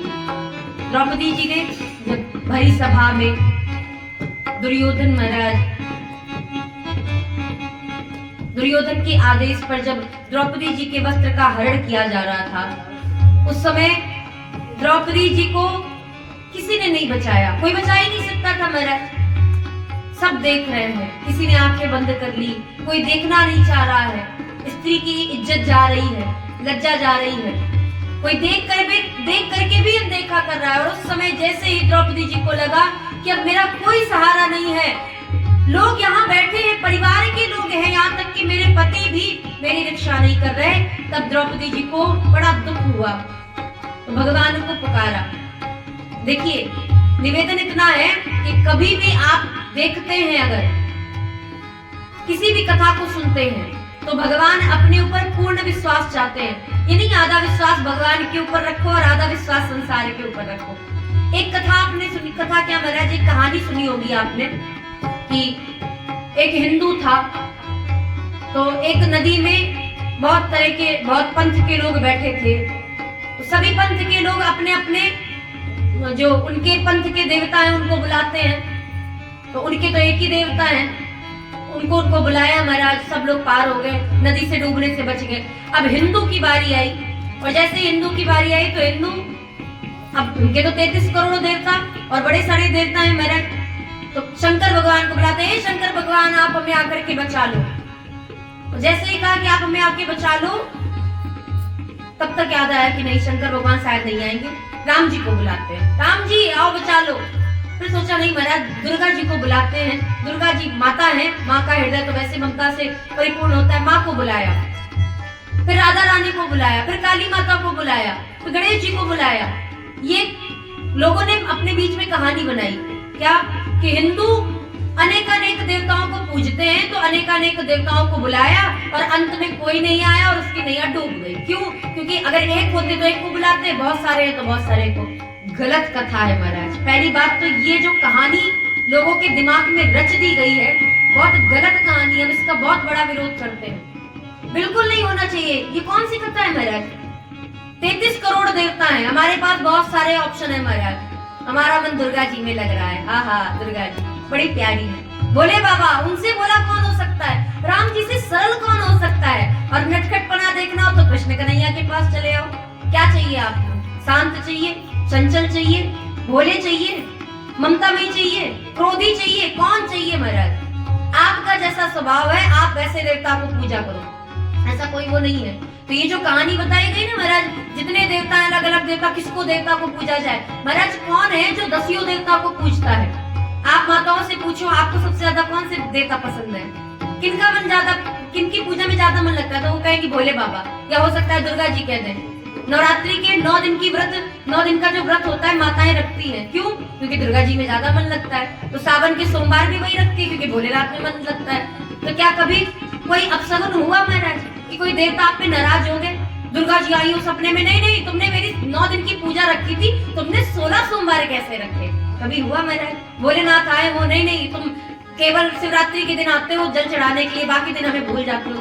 कभी किसी देवता ने शिकायत की? कभी नहीं की। तो ये कहानी बिल्कुल गलत है महाराज, और कभी भी ये कहानी किसी बच्चे को मत सुनाइएगा। सुने भी तो उसका सीधा उत्तर दीजिएगा कि भैया हमारे देवता हैं, हमारे जैसा हमारा मन होगा हम वैसे देवता को पूजेंगे। और भागवत जी में कथा आती है, अलग अलग इच्छा के अनुसार अलग अलग देवता हैं। जितनी इच्छा है आपकी उतने देवता को मनाइए महाराज। पुत्र चाहिए पितृ को मनाइए, पति चाहिए भोले बाबा को मनाइए, पत्नी चाहिए तो भोले बाबा को मनाइए माता पार्वती जी के साथ, बेटी चाहिए सुंदर चाहिए दुर्गा जी को मनाइए, विद्या चाहिए महादेव को मनाइए, चाहिए, सुंदरता चाहिए, गंधर्वों को मनाइए। बहुत सारी पूजाएं हैं महाराज, इच्छा के तो सारे देवता हैं, आपको सब देंगे। ऐसा कोई नहीं है जो आपसे नाराज हो जाए कि तुमने शंकर जी को क्यों पूजा, तुमने राम जी को क्यों पूजा। और किसी को कुछ नहीं चाहिए तो राम जी को पूजे और कृष्ण भगवान को पूजे, और जिसको सब कुछ चाहिए वो भी राम जी को और कृष्ण जी को ही पूजे। अब बताओ महाराज, ऐसा कोई होगा? अन्य पंथों में आपको डरा के रखा जाता है, ऐसा नहीं करना महाराज, ये नहीं करोगे, जो हमारे धर्म को नहीं मानते उनको मार डालो, ये कर डालो, वो कर डालो। हमारे धर्म में ऐसा है ही नहीं महाराज। होता होगा उनके धर्म में कि इन पे बलि दो, उन पे बलि दो, इनका कत्ल कर दो, उनका कत्ल कर दो। तुम्हारे यहाँ तो खून बहाया जाता है, हमारा धर्म तुमसे बड़ा अच्छा है, जहाँ हमारे यहाँ केवल दूध बहाया जाता है। तुम्हारे यहाँ खून बहता है, तुम्हारे यहाँ दूध बहता है महाराज। हम दूध ही चढ़ाते हैं भोलेनाथ को, हम जल ही चढ़ाते, कम से कम खून तो नहीं करते किसी का, किसी निर्जीव पशु पक्षी का। तो कहने का तात्पर्य कि ऐसे ये जो कहानी है बहुत गलत कहानी है, इसका हम बहुत विरोध करते हैं, बिल्कुल नहीं होनी चाहिए। हमारे यहाँ जैसे देवता जैसी पूजा चाहिए, तस देवता जैसी पूजा होगी वैसे देवता, और जैसे देवता वैसी उनकी पूजा, ये होता है। तो द्रौपदी जी ने, जब तक आप किसी एक पर पूरा विश्वास नहीं करेंगे, हम ऐसा नहीं कह रहे हैं कि आप फिर बाकी देवताओं को छोड़ दो, नहीं महाराज, आप 16 सोमवार भी रखो, सावन के सोमवार का व्रत भी रखो, आप रामनवमी का भी व्रत रखो, जन्माष्टमी का भी व्रत रखो, शिवरात्रि का भी व्रत रखो, आप नवरात्रि का भी व्रत रखो, सब कुछ करो महाराज, एकादशी का भी व्रत रखो, कोई नियम, कोई विरोध नहीं है। लेकिन इष्ट देव जो आपके हैं उन पे पूर्ण समर्पित हो जाइए। और जब तक द्रौपदी जी ने एक हाथ से अपने वस्त्र को संभाला और एक हाथ उठाया, भगवान ने कहा ना ना महाराज, ये आधा अधूरा विश्वास हमें नहीं चाहिए, ये आधा विश्वास हम पे और आधा विश्वास खुद पे, पूरा विश्वास करो। और फिर देखो क्या होता है। जैसे द्रौपदी जी के मन में ये भाव आया कि नहीं महाराज, लगता है हम गलत कर रहे हैं, और भगवान के ऊपर सब कुछ छोड़ दिया कि हे प्रभु मेरी लज्जा आपके हाथ में। और जैसे ही हाथ उठाया, अब वो इतना छोटा सा चीर जो द्रौपदी जी ने भगवान की उंगली कटने पर कभी बांधा था, उस छोटे से चीर को कितना बड़ा करके लौटा रहे हैं कि महाराज साड़ी खींचते खींचते थक गया व्यक्ति, किंतु भगवान ने साड़ी को बंद नहीं किया महाराज, लज्जा को इस प्रकार रखा। इतना विश्वास, और ऐसा विश्वास कि भक्त कहते हैं, इस पंक्ति में बड़ा सुंदर वर्णन है, कहते हैं महाराज, भरी सभा में द्रौपदी दुलारी, भरी सभा में द्रौपदी दुलारी, भरी सभा में द्रौपदी दुलारी, भरी सभा में द्रौपदी दुलारी, कृष्ण द्वारिका नाथ पुकारी, कृष्ण द्वारिका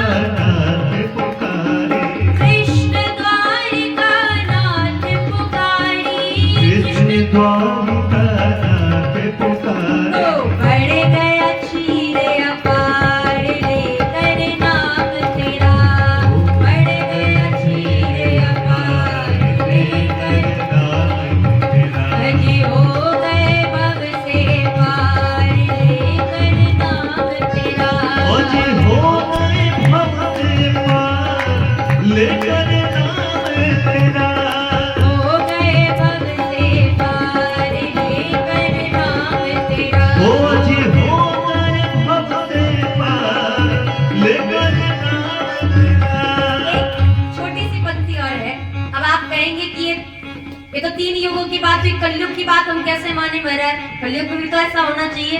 तो कलयुग में मीरा जी का नाम सभी ने सुना है ना महाराज, कलयुग, मीरा जी से कलयुग की है, इसीलिए पंक्ति में कहते हैं,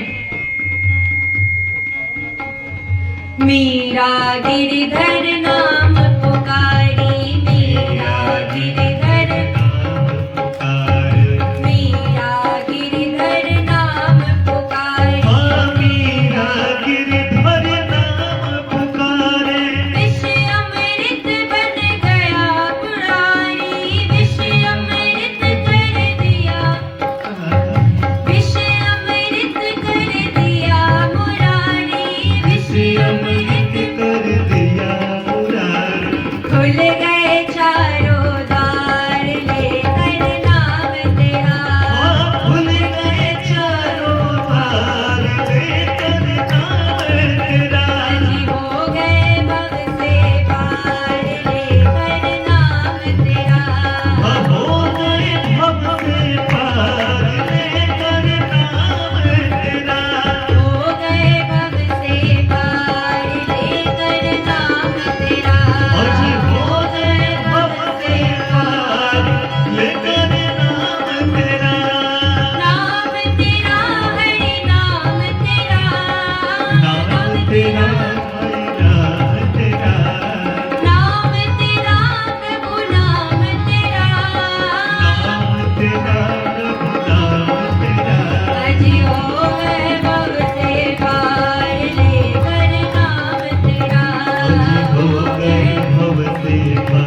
भगवान का नाम।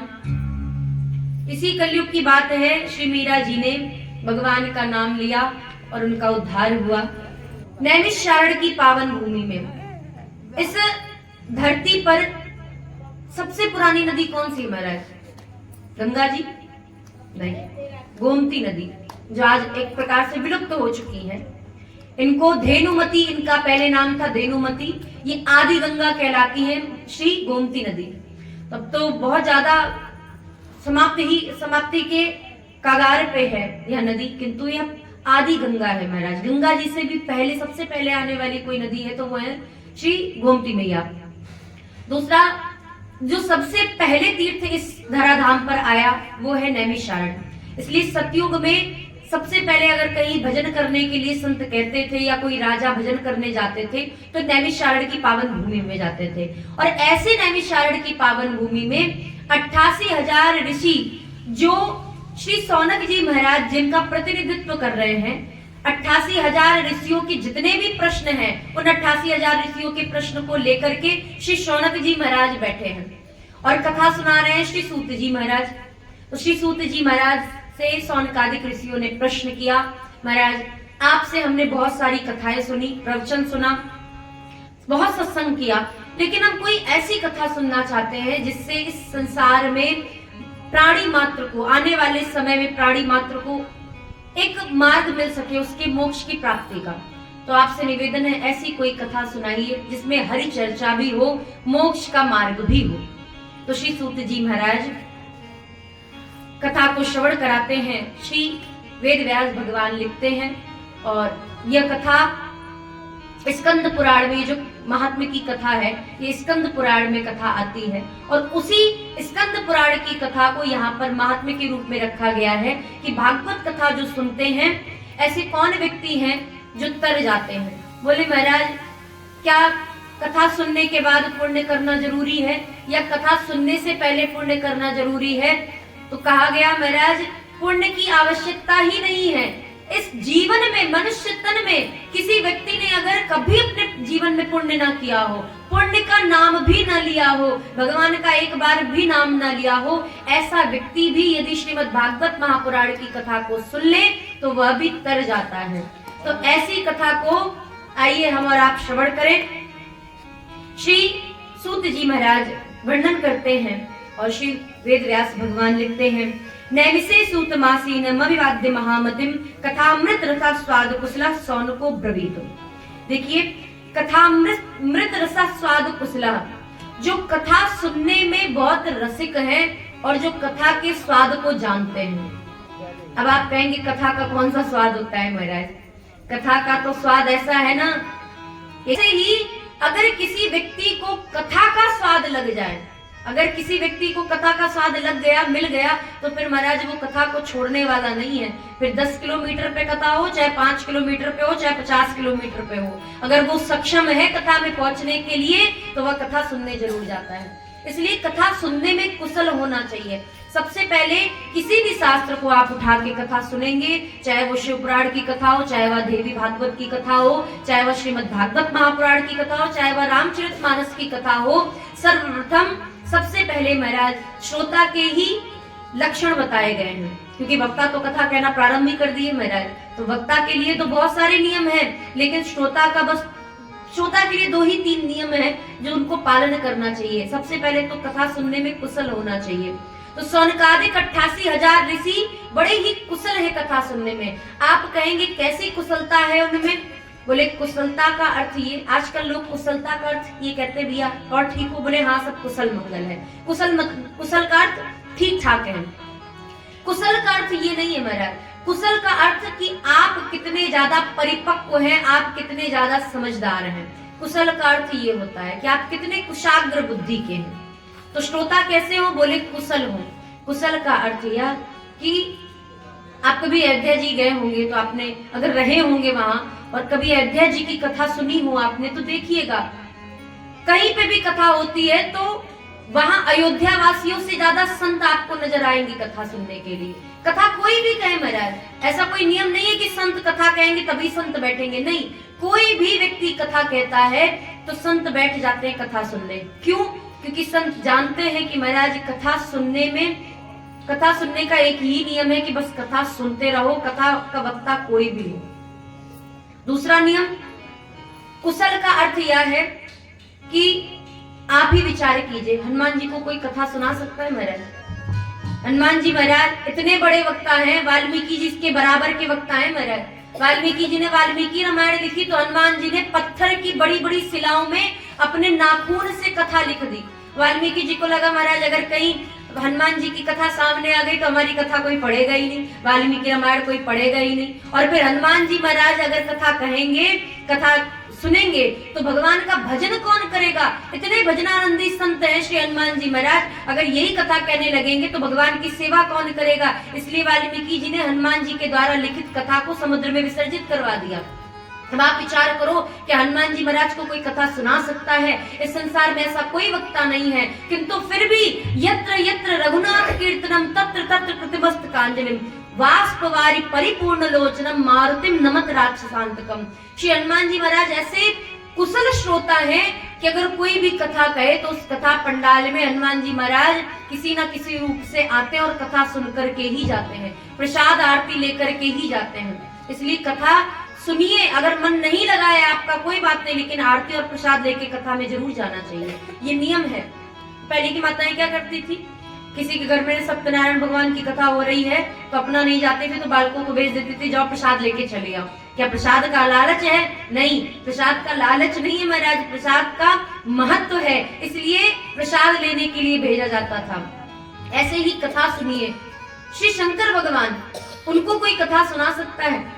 रामचरित के रचयिता हैं, गोस्वामी जी महाराज नहीं है, वाल्मीकि जी नहीं है महाराज, सबसे पहले जो रचयिता है वो श्री शंकर भगवान है। और ऐसे श्री शंकर भगवान को भी कोई कथा नहीं सुना सकता है। लेकिन आप विचार करो, ऐसे श्री शंकर भगवान जमीन पर बैठ के एक आसन को बिछा करके श्री अगस्त जी महाराज से दक्षिण भारत में जाके कथा सुनते हैं। आप विचार करो, शंकर भगवान को कोई कथा सुना सकता है? बिल्कुल नहीं। कौआ जानते हैं महाराज, बड़ा अशुद्ध होता है, अगर कौवे ने स्पर्श कर दिया तो स्नान करने के लिए कहा गया है शास्त्रों में। अगर कभी भी कौवा आपको स्पर्श कर दे, उड़ता उड़ता चला जाए, आप कौवे को स्पर्श कर दो तो तुरंत आकर के पहले स्नान करो, इतना अशुद्ध होता है महाराज कौवा। तो ऐसे कौवा हो गया, कुत्ता हो गया महाराज, ठीक है ये जीव जंतु भगवान की बनाई सृष्टि है, लेकिन भेद तो है ही महाराज, कहीं ना कहीं वर्ण व्यवस्था तो है ही। पक्षियों में भी वर्ण व्यवस्था होती है, जैसे मनुष्यों में है वैसे जानवरों में भी होती है। तो कौवा अगर स्पर्श कर दे तो भी स्नान करना पड़ता है। और आप विचार करो, काकभूषुंडी जी महाराज कौवे के रूप में बैठ करके कथा कह रहे हैं और श्री शंकर भगवान बैठ के नीचे पक्षीराज पक्षियों के बीच में बैठ करके शंकर भगवान कथा सुन रहे हैं। कौवे के मुख से मधुर वचन बोले तब कागा, क्योंकि कौवा भी अर्थात श्री काकभूषुंडी जी मधुर वचन बोल रहे हैं। क्या बोल रहे हैं? राम कथा बोल रहे हैं, इसलिए शंकर भगवान बैठ के कथा सुन रहे हैं। तो कोई कितना भी बड़ा विज्ञ क्यों ना हो, कितना भी बड़ा ज्ञाता क्यों ना हो, कथा सुनने में वही कुशल है जो अज्ञ बन करके कथा सुन रहा हो। इसलिए कभी भी विज्ञ बन के, और महाराज आजकल तो वीआईपी पास का बड़ा, जब बड़ी बड़ी कथाएं होती है तो वीआईपी पास बनता है। वीआईपी पास का मतलब वही है जिसके पास वीआईपी पास है, वही कथावाचक के आसपास है। अगर वीआईपी पास नहीं है तो आसपास ही नहीं है महाराज। तो वीआईपी पास का अर्थ है कि आपको बढ़िया सी कुर्सी मिलेगी, सोफा मिलेगा, चाय पानी आएगा, बैठ के कथा सुनो, कोई दिक्कत नहीं।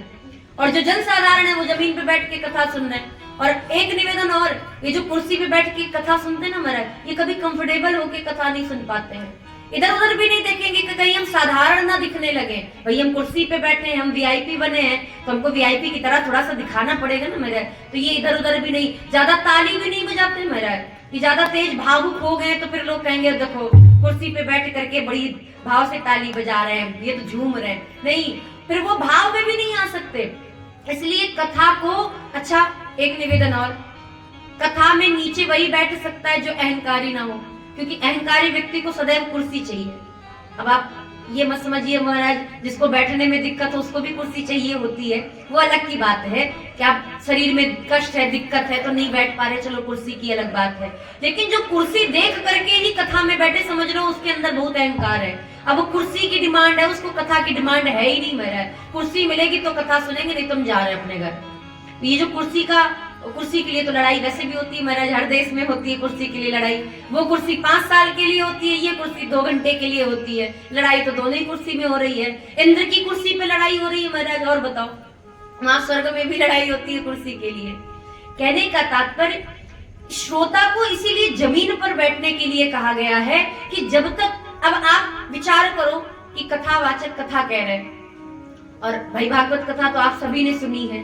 अब आप अपने चेहरे के एक्सप्रेशन से, आप अपने चेहरे के भाव से हमें ये बता दो महाराज ये तो कथा सुन चुके हैं, ये तो हम भी जानते हैं, ये तो हम भी जानते हैं, हाँ ठीक है आगे बढ़ो। अब ये अगर चेहरे पर भाव आ गया श्रोता के, तो वक्ता को तो यही लगेगा कि अच्छा ये तो ये बात जानते हैं, चलो कोई बात नहीं दूसरी कथा सुनाते हैं। तो जब श्रोता ने अपने चेहरे के भाव भंगिमा से वक्ता को ये जता दिया कि नहीं महाराज ये कथा हम भी जानते हैं, अब आगे बढ़ो, तो वक्ता को भी लगेगा कि चलो ठीक है आगे बढ़ते हैं, दूसरी कथा सुनाते हैं। लेकिन कुशल श्रोता वही है जो सब कुछ जानते हुए भी अज्ञ बन करके बैठ जाए, हमें तो कुछ पता ही नहीं है। आप विचार करो, देवता तो बैठे नहीं कथा सुनने, लेकिन देवताओं के देवता महादेव आकर के कथा सुन रहे हैं। वो पक्षियों के बीच में पक्षी के मुख से बैठ के कथा सुन रहे हैं, ऐसी जगह पे बैठ के कथा सुन रहे हैं जहां अगस्त जी ऊपर बैठे हैं और शंकर भगवान नीचे बैठे हैं। हनुमान जी हर कथा में पहुंच जाते कथा सुनने। तो आप हमारे जितने भी इस संसार में कथावाचक हैं, कोई हनुमान जी को कथा नहीं सुना सकता है, लेकिन कुशल श्रोता वही है। 88,000 ऋषियों को क्या कृष्ण कथा नहीं पता है? क्या उन्हें भागवत कथा नहीं पता है? बिल्कुल पता है। लेकिन 88,000 ऋषि भगवान की कथा को सुनने के लिए महाराज हमें तो भागवत कथा सुनाओ, हमें तो कृष्ण लीला सुनाओ, हमें तो भगवान की कथा सुनाओ, हमें तो ये कथा सुननी है। और इस प्रकार आकर के 88,000 ऋषि निवेदन कर रहे हैं कि प्रभु आप हमें कथा सुनाइए। अब महाराज श्री सूत जी महाराज ने कथा को कहना प्रारंभ किया।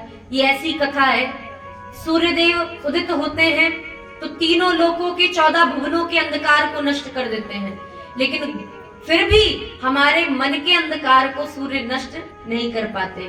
मन के अज्ञान को नष्ट करने की क्षमता तो सूर्य में भी नहीं है, लेकिन वो क्षमता गुरु में है। और ऐसे गुरु की अगर कृपा हो जाए, गुरु की वाणी ही सैकड़ों सूर्य के समान है, अनंत सूर्य के समान है, क्योंकि वो सूर्य बाहरी जगत को तो प्रकाश दे सकता है, लेकिन भीतर के हमारे मन के अज्ञान को नष्ट नहीं कर सकता।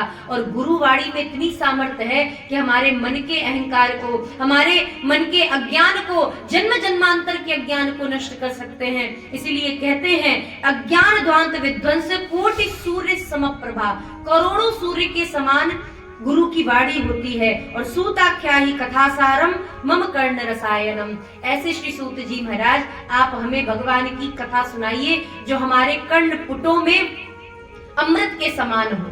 ये जो कान है महाराज, आपने कभी विचार किया इन कान का क्या काम है महाराज?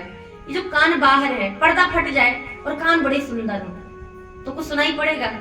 तो इनका क्या काम है? ये ब्रह्मा जी ने ये क्यों बना के दिए? पर्दा ही ठीक था महाराज, इसको क्यों बना के दिया? ये तो फालतू की कलाकारी कर दी ब्रह्मा जी ने। तो संत कहते हैं ये जो कान के कर्णपुट है ना, ये बाहर, ये प्लेट के समान है। आप गुजरात कभी गए हो या आपने देखा हो, गुजरात की जो पिक्चरें बनती हैं मूवी या टीवी में कभी देखा हो, तो गुजरात में जो चाय पीते ना महाराज, वो प्याली में पीते, प्लेट में पीते, कप में नहीं पिएंगे, वो प्याली में पिएंगे। ऐसे ही ये जो कान के छिद्र है, ये कर्णपुट है, ये कर्णपुट और जो कान में छिद्र है, ये महाराज हमारा भीतर का समुद्र है और ये है प्याली। तो संत जन कहते हैं कि इस प्याली से भगवान की कथा सुनते रहो, क्योंकि ये कभी तृप्त होने वाले नहीं है। और जिस दिन ये तृप्त हो गए, समझ लो तुमने अभी कथा सुनी नहीं है, या तो तुम्हारे मन में अहंकार आ गया है। इसलिए इस कथा को सुनते रहो महाराज जितना हो सके। तो मम कर्ण रसायनम, मेरे कानों के लिए अमृत के समान जो है, ऐसी कथा को आप कहिए, क्योंकि मैंने ऐसा सुना है कि चिंता मणि लोक सुखम सुरद्रु स्वर्ग संपदम। देखो महाराज, स्वर्ग में रखी चिंता मणि संसार के सारे सुख दे सकती है। स्वर्ग में रखा जो कल्प वृक्ष है वो भी हमारे मन की सारी इच्छाओं को पूर्ण कर सकता है, लेकिन ऐसा कल्प वृक्ष और ऐसी चिंतामणि भी मोक्ष प्रदान नहीं कर सकती। मोक्ष प्रदान करने के लिए तो गुरु की कृपा ही आवश्यक है। इसलिए चिंतामणि लोक सुखम सुरद्रु स्वर्ग संपदम प्रेक्षति गुरु प्रीतो वैकुंठम योगी दुर्लभम। अगर गुरु की कृपा हो जाए तो समझ लो योगी दुर्लभ वैकुंठ भी बहुत ही सहजता से प्राप्त हो जाता है। तो ऐसे गुरुदेव भगवान, हम आपको अपना गुरु मानते हैं और हम अपने आप को शिष्य आपका मानते हैं, इसलिए आप हमें ऐसी कथा सुनाइए जो काल व्याल मुख ग्रास त्रास निर्नाश हेतवे श्रीमद् भागवतम शास्त्रम कलौ कीरेण भाषितम। जैसे कलयुग में समस्त आने वाले जीवों का कल्याण करने वाली ऐसी भागवत कथा आप हमें सुनाइए। और ऐसे गुरुदेव भगवान के चरणों में आइए हमारा आप दंडवत प्रणाम करें, क्योंकि अगर कथा में हमारा आपने प्रवेश किया तो आज फिर 12 ही बज जाएंगे महाराज, क्योंकि लगता यही है कि कौन सी कथा कहें और कौन सी छोड़ दें। सारी कथाएं इतनी आनंद प्रदायिनी है कि मन ही नहीं करता महाराज ये भी छोड़े वो भी छोड़े, फिर संक्षिप्त में कथा कहते नहीं बनता। इसलिए गुरु के चरणों में प्रणाम करते हुए आइए कथा को विश्राम करेंगे। उसके बाद कल की कथा में हम और आप कथा के महत्व को और भगवान भोलेनाथ के विवाह को या आगे की जो भी कथा है हम और आप कल श्रवण करेंगे। आइए गुरुदेव भगवान के चरणों में प्रणाम करें सभी लोग जिनके भी गुरुदेव भगवान हैं। अच्छा, किनके कौन कौन गुरु मंत्र ले चुके महाराज? हाथ तो फिर उठाइएगा। सभी माताएं ले चुकी हैं। वाह, बहुत सुंदर है, बहुत अच्छी बात है। और ये जो नौजवान नव युवक भाई है ना महाराज, आप जो इनके माता पिता यहाँ हैं या कथा सुन रहे हैं वो तो लेंगे नहीं महाराज गुरु मंत्र।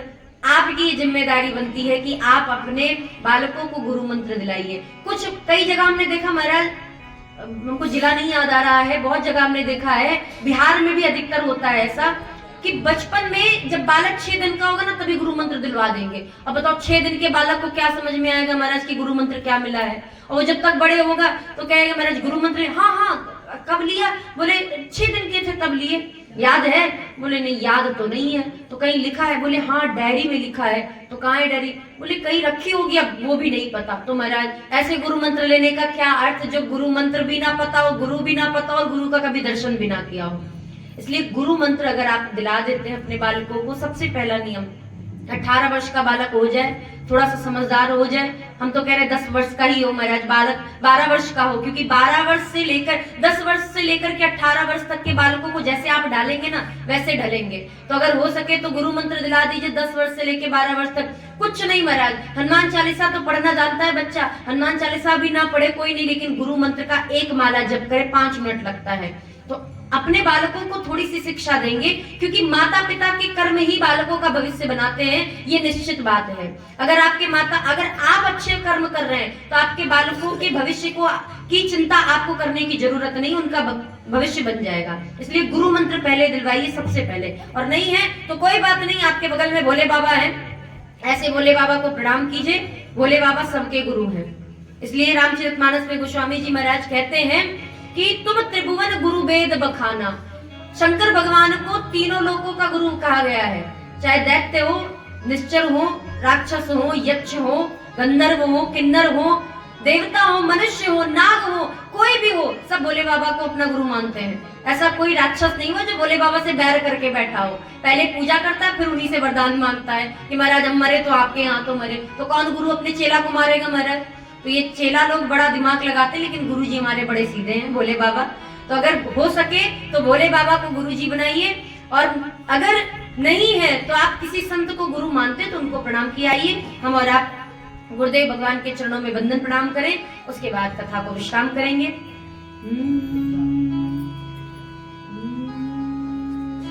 गुरुदेव दया करके मुझको अपना लेना, गुरुदेव दया करके मुझको अपना लेना, गुरुदेव दया करके मुझको अपना। सभी लोग ताली की सेवा करते हुए अपने अपने गुरुदेव भगवान को याद करते हुए गुरुदेव दया करके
सोए हुए भाइयों को हे नाथ जगाओ तुम।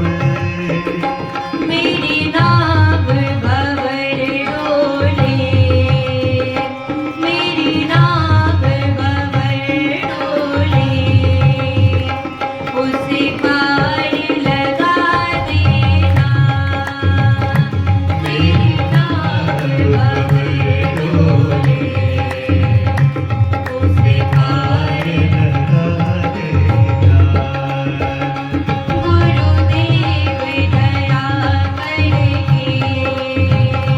मुझको अपना लेना। गुरुदेव दया करके मुझको सभी लोग ताली की सेवा करते हैं। बोलिए गुरुदेव भगवान की जय।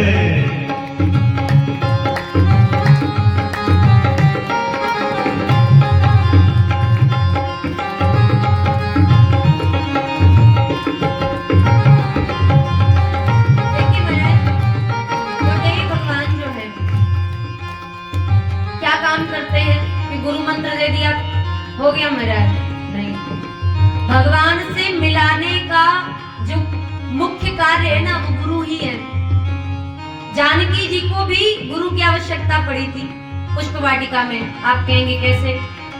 बोले श्री लक्ष्मण जी महाराज जानकी जी के गुरु बने थे उस समय के लिए।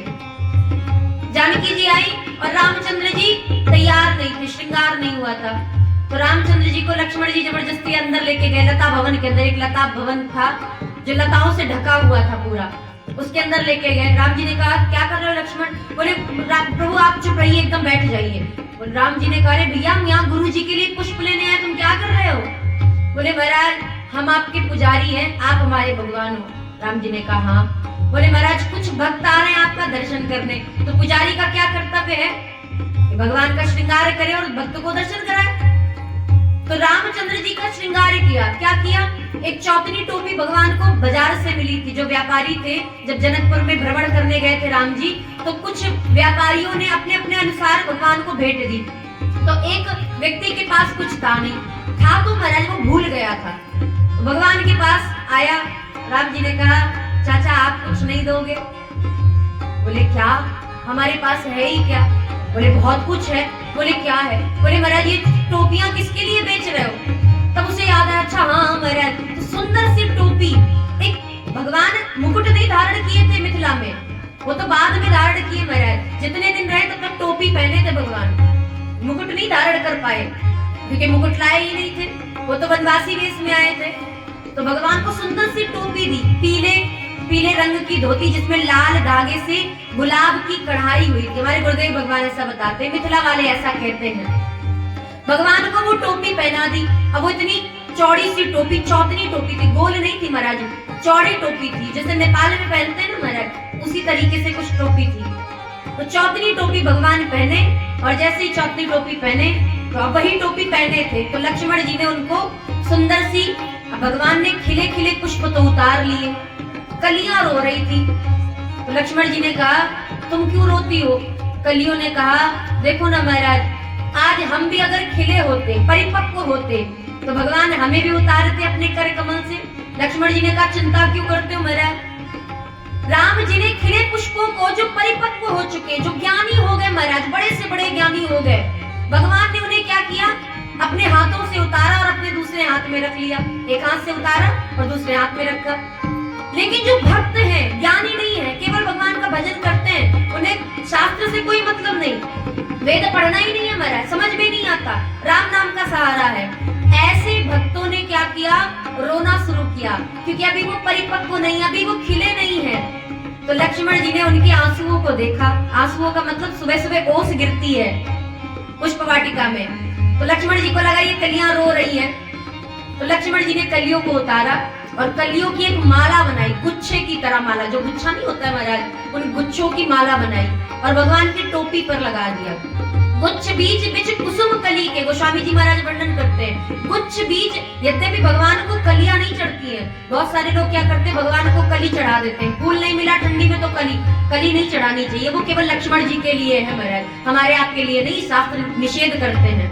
तो क्या किया, बोले महाराज कलियों का एक सुंदर सा गुच्छा बनाया और टोपी पे सजा दिया। एक मोर नाच रहा, मोर तो कई नाच रहे थे, तो मोर के पास कुछ था नहीं, मोर ने पंख गिराने शुरू किए, सारे पंख गिरा दिए। तो लक्ष्मण जी गए और एक मोर पंख उठाया, भगवान की चौथरी टोपी पर किनारे लगा दिया।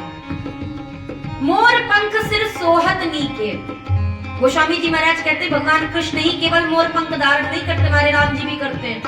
तो राम जी ने को मोर पंख पहनाया। अब वो चौतनी सी टोपी, एक लंबा हाथ का मोर पंख, इसलिए जानकी जी को जयमाल पहनाने में बड़ी कठिनाई हो रही थी। राम जी लंबे 16 वर्ष 15 वर्ष के और जानकी जी 8 वर्ष की, और राम जी ने टोपी पहन रखी, लकड़ी के पीढ़े पर खड़े हैं, पुरुष हैं तो लंबे होंगे, टोपी पहने और एक हाथ का लंबा मोर पंख धारण किए। अब जानकी जी जयमाल कैसे पहना दे बताओ मेरा। तो ऐसे राम जी का श्रृंगार किया लक्ष्मण जी ने, और जब श्रृंगार हो गया तो रामचंद्र जी जैसे ही हल्का सा बाहर निकल के आए, जानकी जी ने देखा और देख करके महाराज देखती ही रह गई, भूल गई सब कुछ। तो ये है लक्ष्मण जी महाराज जो गुरु बन करके आए जानकी जी के जीवन में, पुष्प वाटिका में। और बिना गुरु के तो जानकी जी को भी राम जी नहीं मिले तो हमको और आपको राम जी कैसे मिल सकते हैं। इसलिए गुरु की सबको आवश्यकता है, बिना गुरु के तो ब्रह्मा को भी भगवान नहीं मिलते महाराज। इसलिए गुरु जीवन में होने बड़े आवश्यक है, होने चाहिए महाराज। बिना गुरु की कृपा के भगवान नहीं मिल सकते। और जिनके जीवन में गुरु कृपा है उनके जीवन में, और जिनके पास गुरु नहीं उनके जीवन में अंतर आप स्वयं देख लीजिएगा। इसलिए गुरु बनाइए, गुरु होने चाहिए, क्योंकि गुरु तो आनंद के सागर हैं, सुख के सागर हैं और निर्धन के सहारे हैं। कैसे निर्धन? एक निवेदन, और निर्धन का मतलब होता है ऐसा नहीं कि जिसके पास धन नहीं है वही निर्धन है। यहाँ पे निर्धन का मतलब है जिसके पास राम नाम रूपी धन नहीं है। इसीलिए मीरा जी ने क्या कहा, पायो जी मैंने राम रतन धन पायो। मीरा जी के वाक्य हैं महाराज। और वृंदावन के संत क्या कहते हैं, हमारो धन राधा श्री राधा श्री राधा। तो संतों का धन, वृंदावन के संतों का धन राधा नाम है और अयोध्या के संतों का नाम राम नाम है, धन है। इसलिए धन, असल धन वही है। और ये ऐसा धन है जो खत्म नहीं होता महाराज, बढ़ता है, नित्य निरंतर बढ़ता जाता है अगर है तो। इसलिए धन को जमा कीजिए, और जमा कौन करेंगे, गुरुदेव भगवान। इसलिए कहते हैं क्या, तुम सुख के सागर हो, तेरे धन के सहारे हो। तुम सुख के सागर हो, मेरे धन के सहारे हो। तुम सुख के सागर हो, तेरे धन के सहारे हो। तुम सुख के सागर हो, मेरे धन के सहारे हो। इस मन में समाए हो, मुझे प्राणों से प्यारे हो। और इस मन में समाए हो, प्राणों से भी प्यारे हो। नित्य माला जपूं तेरी, नित्य माला जपूं तेरी। मेरी विनती सुन लेना, नित्य माला जपूं तेरी। मेरी विनती सुन लेना। गुरुदेव दया करके मुझको अपना लेना। गुरुदेव दया करके मुझको अपना और लेना। गुरु की शरण में जाने के लिए किसी चीज की जरूरत नहीं है।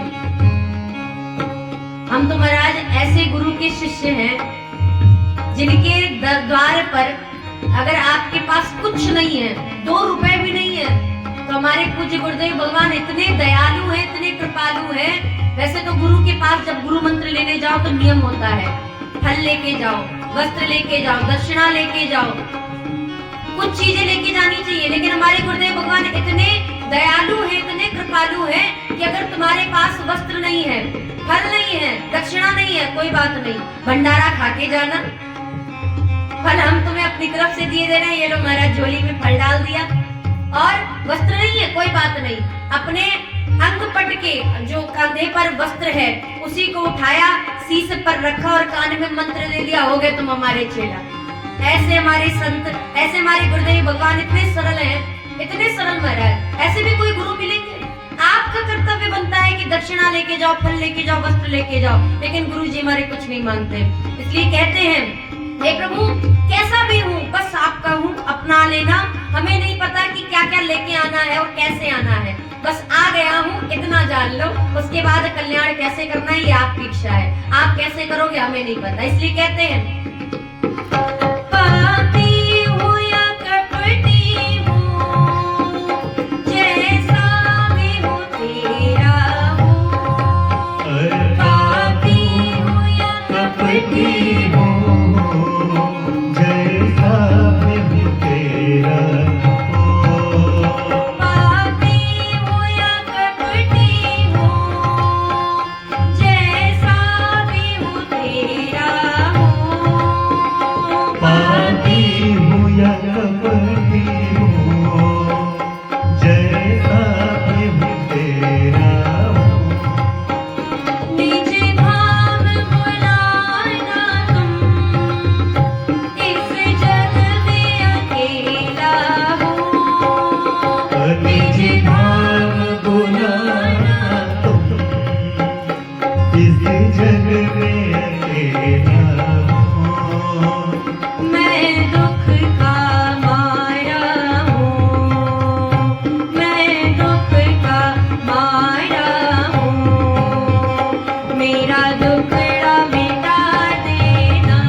सुन ले।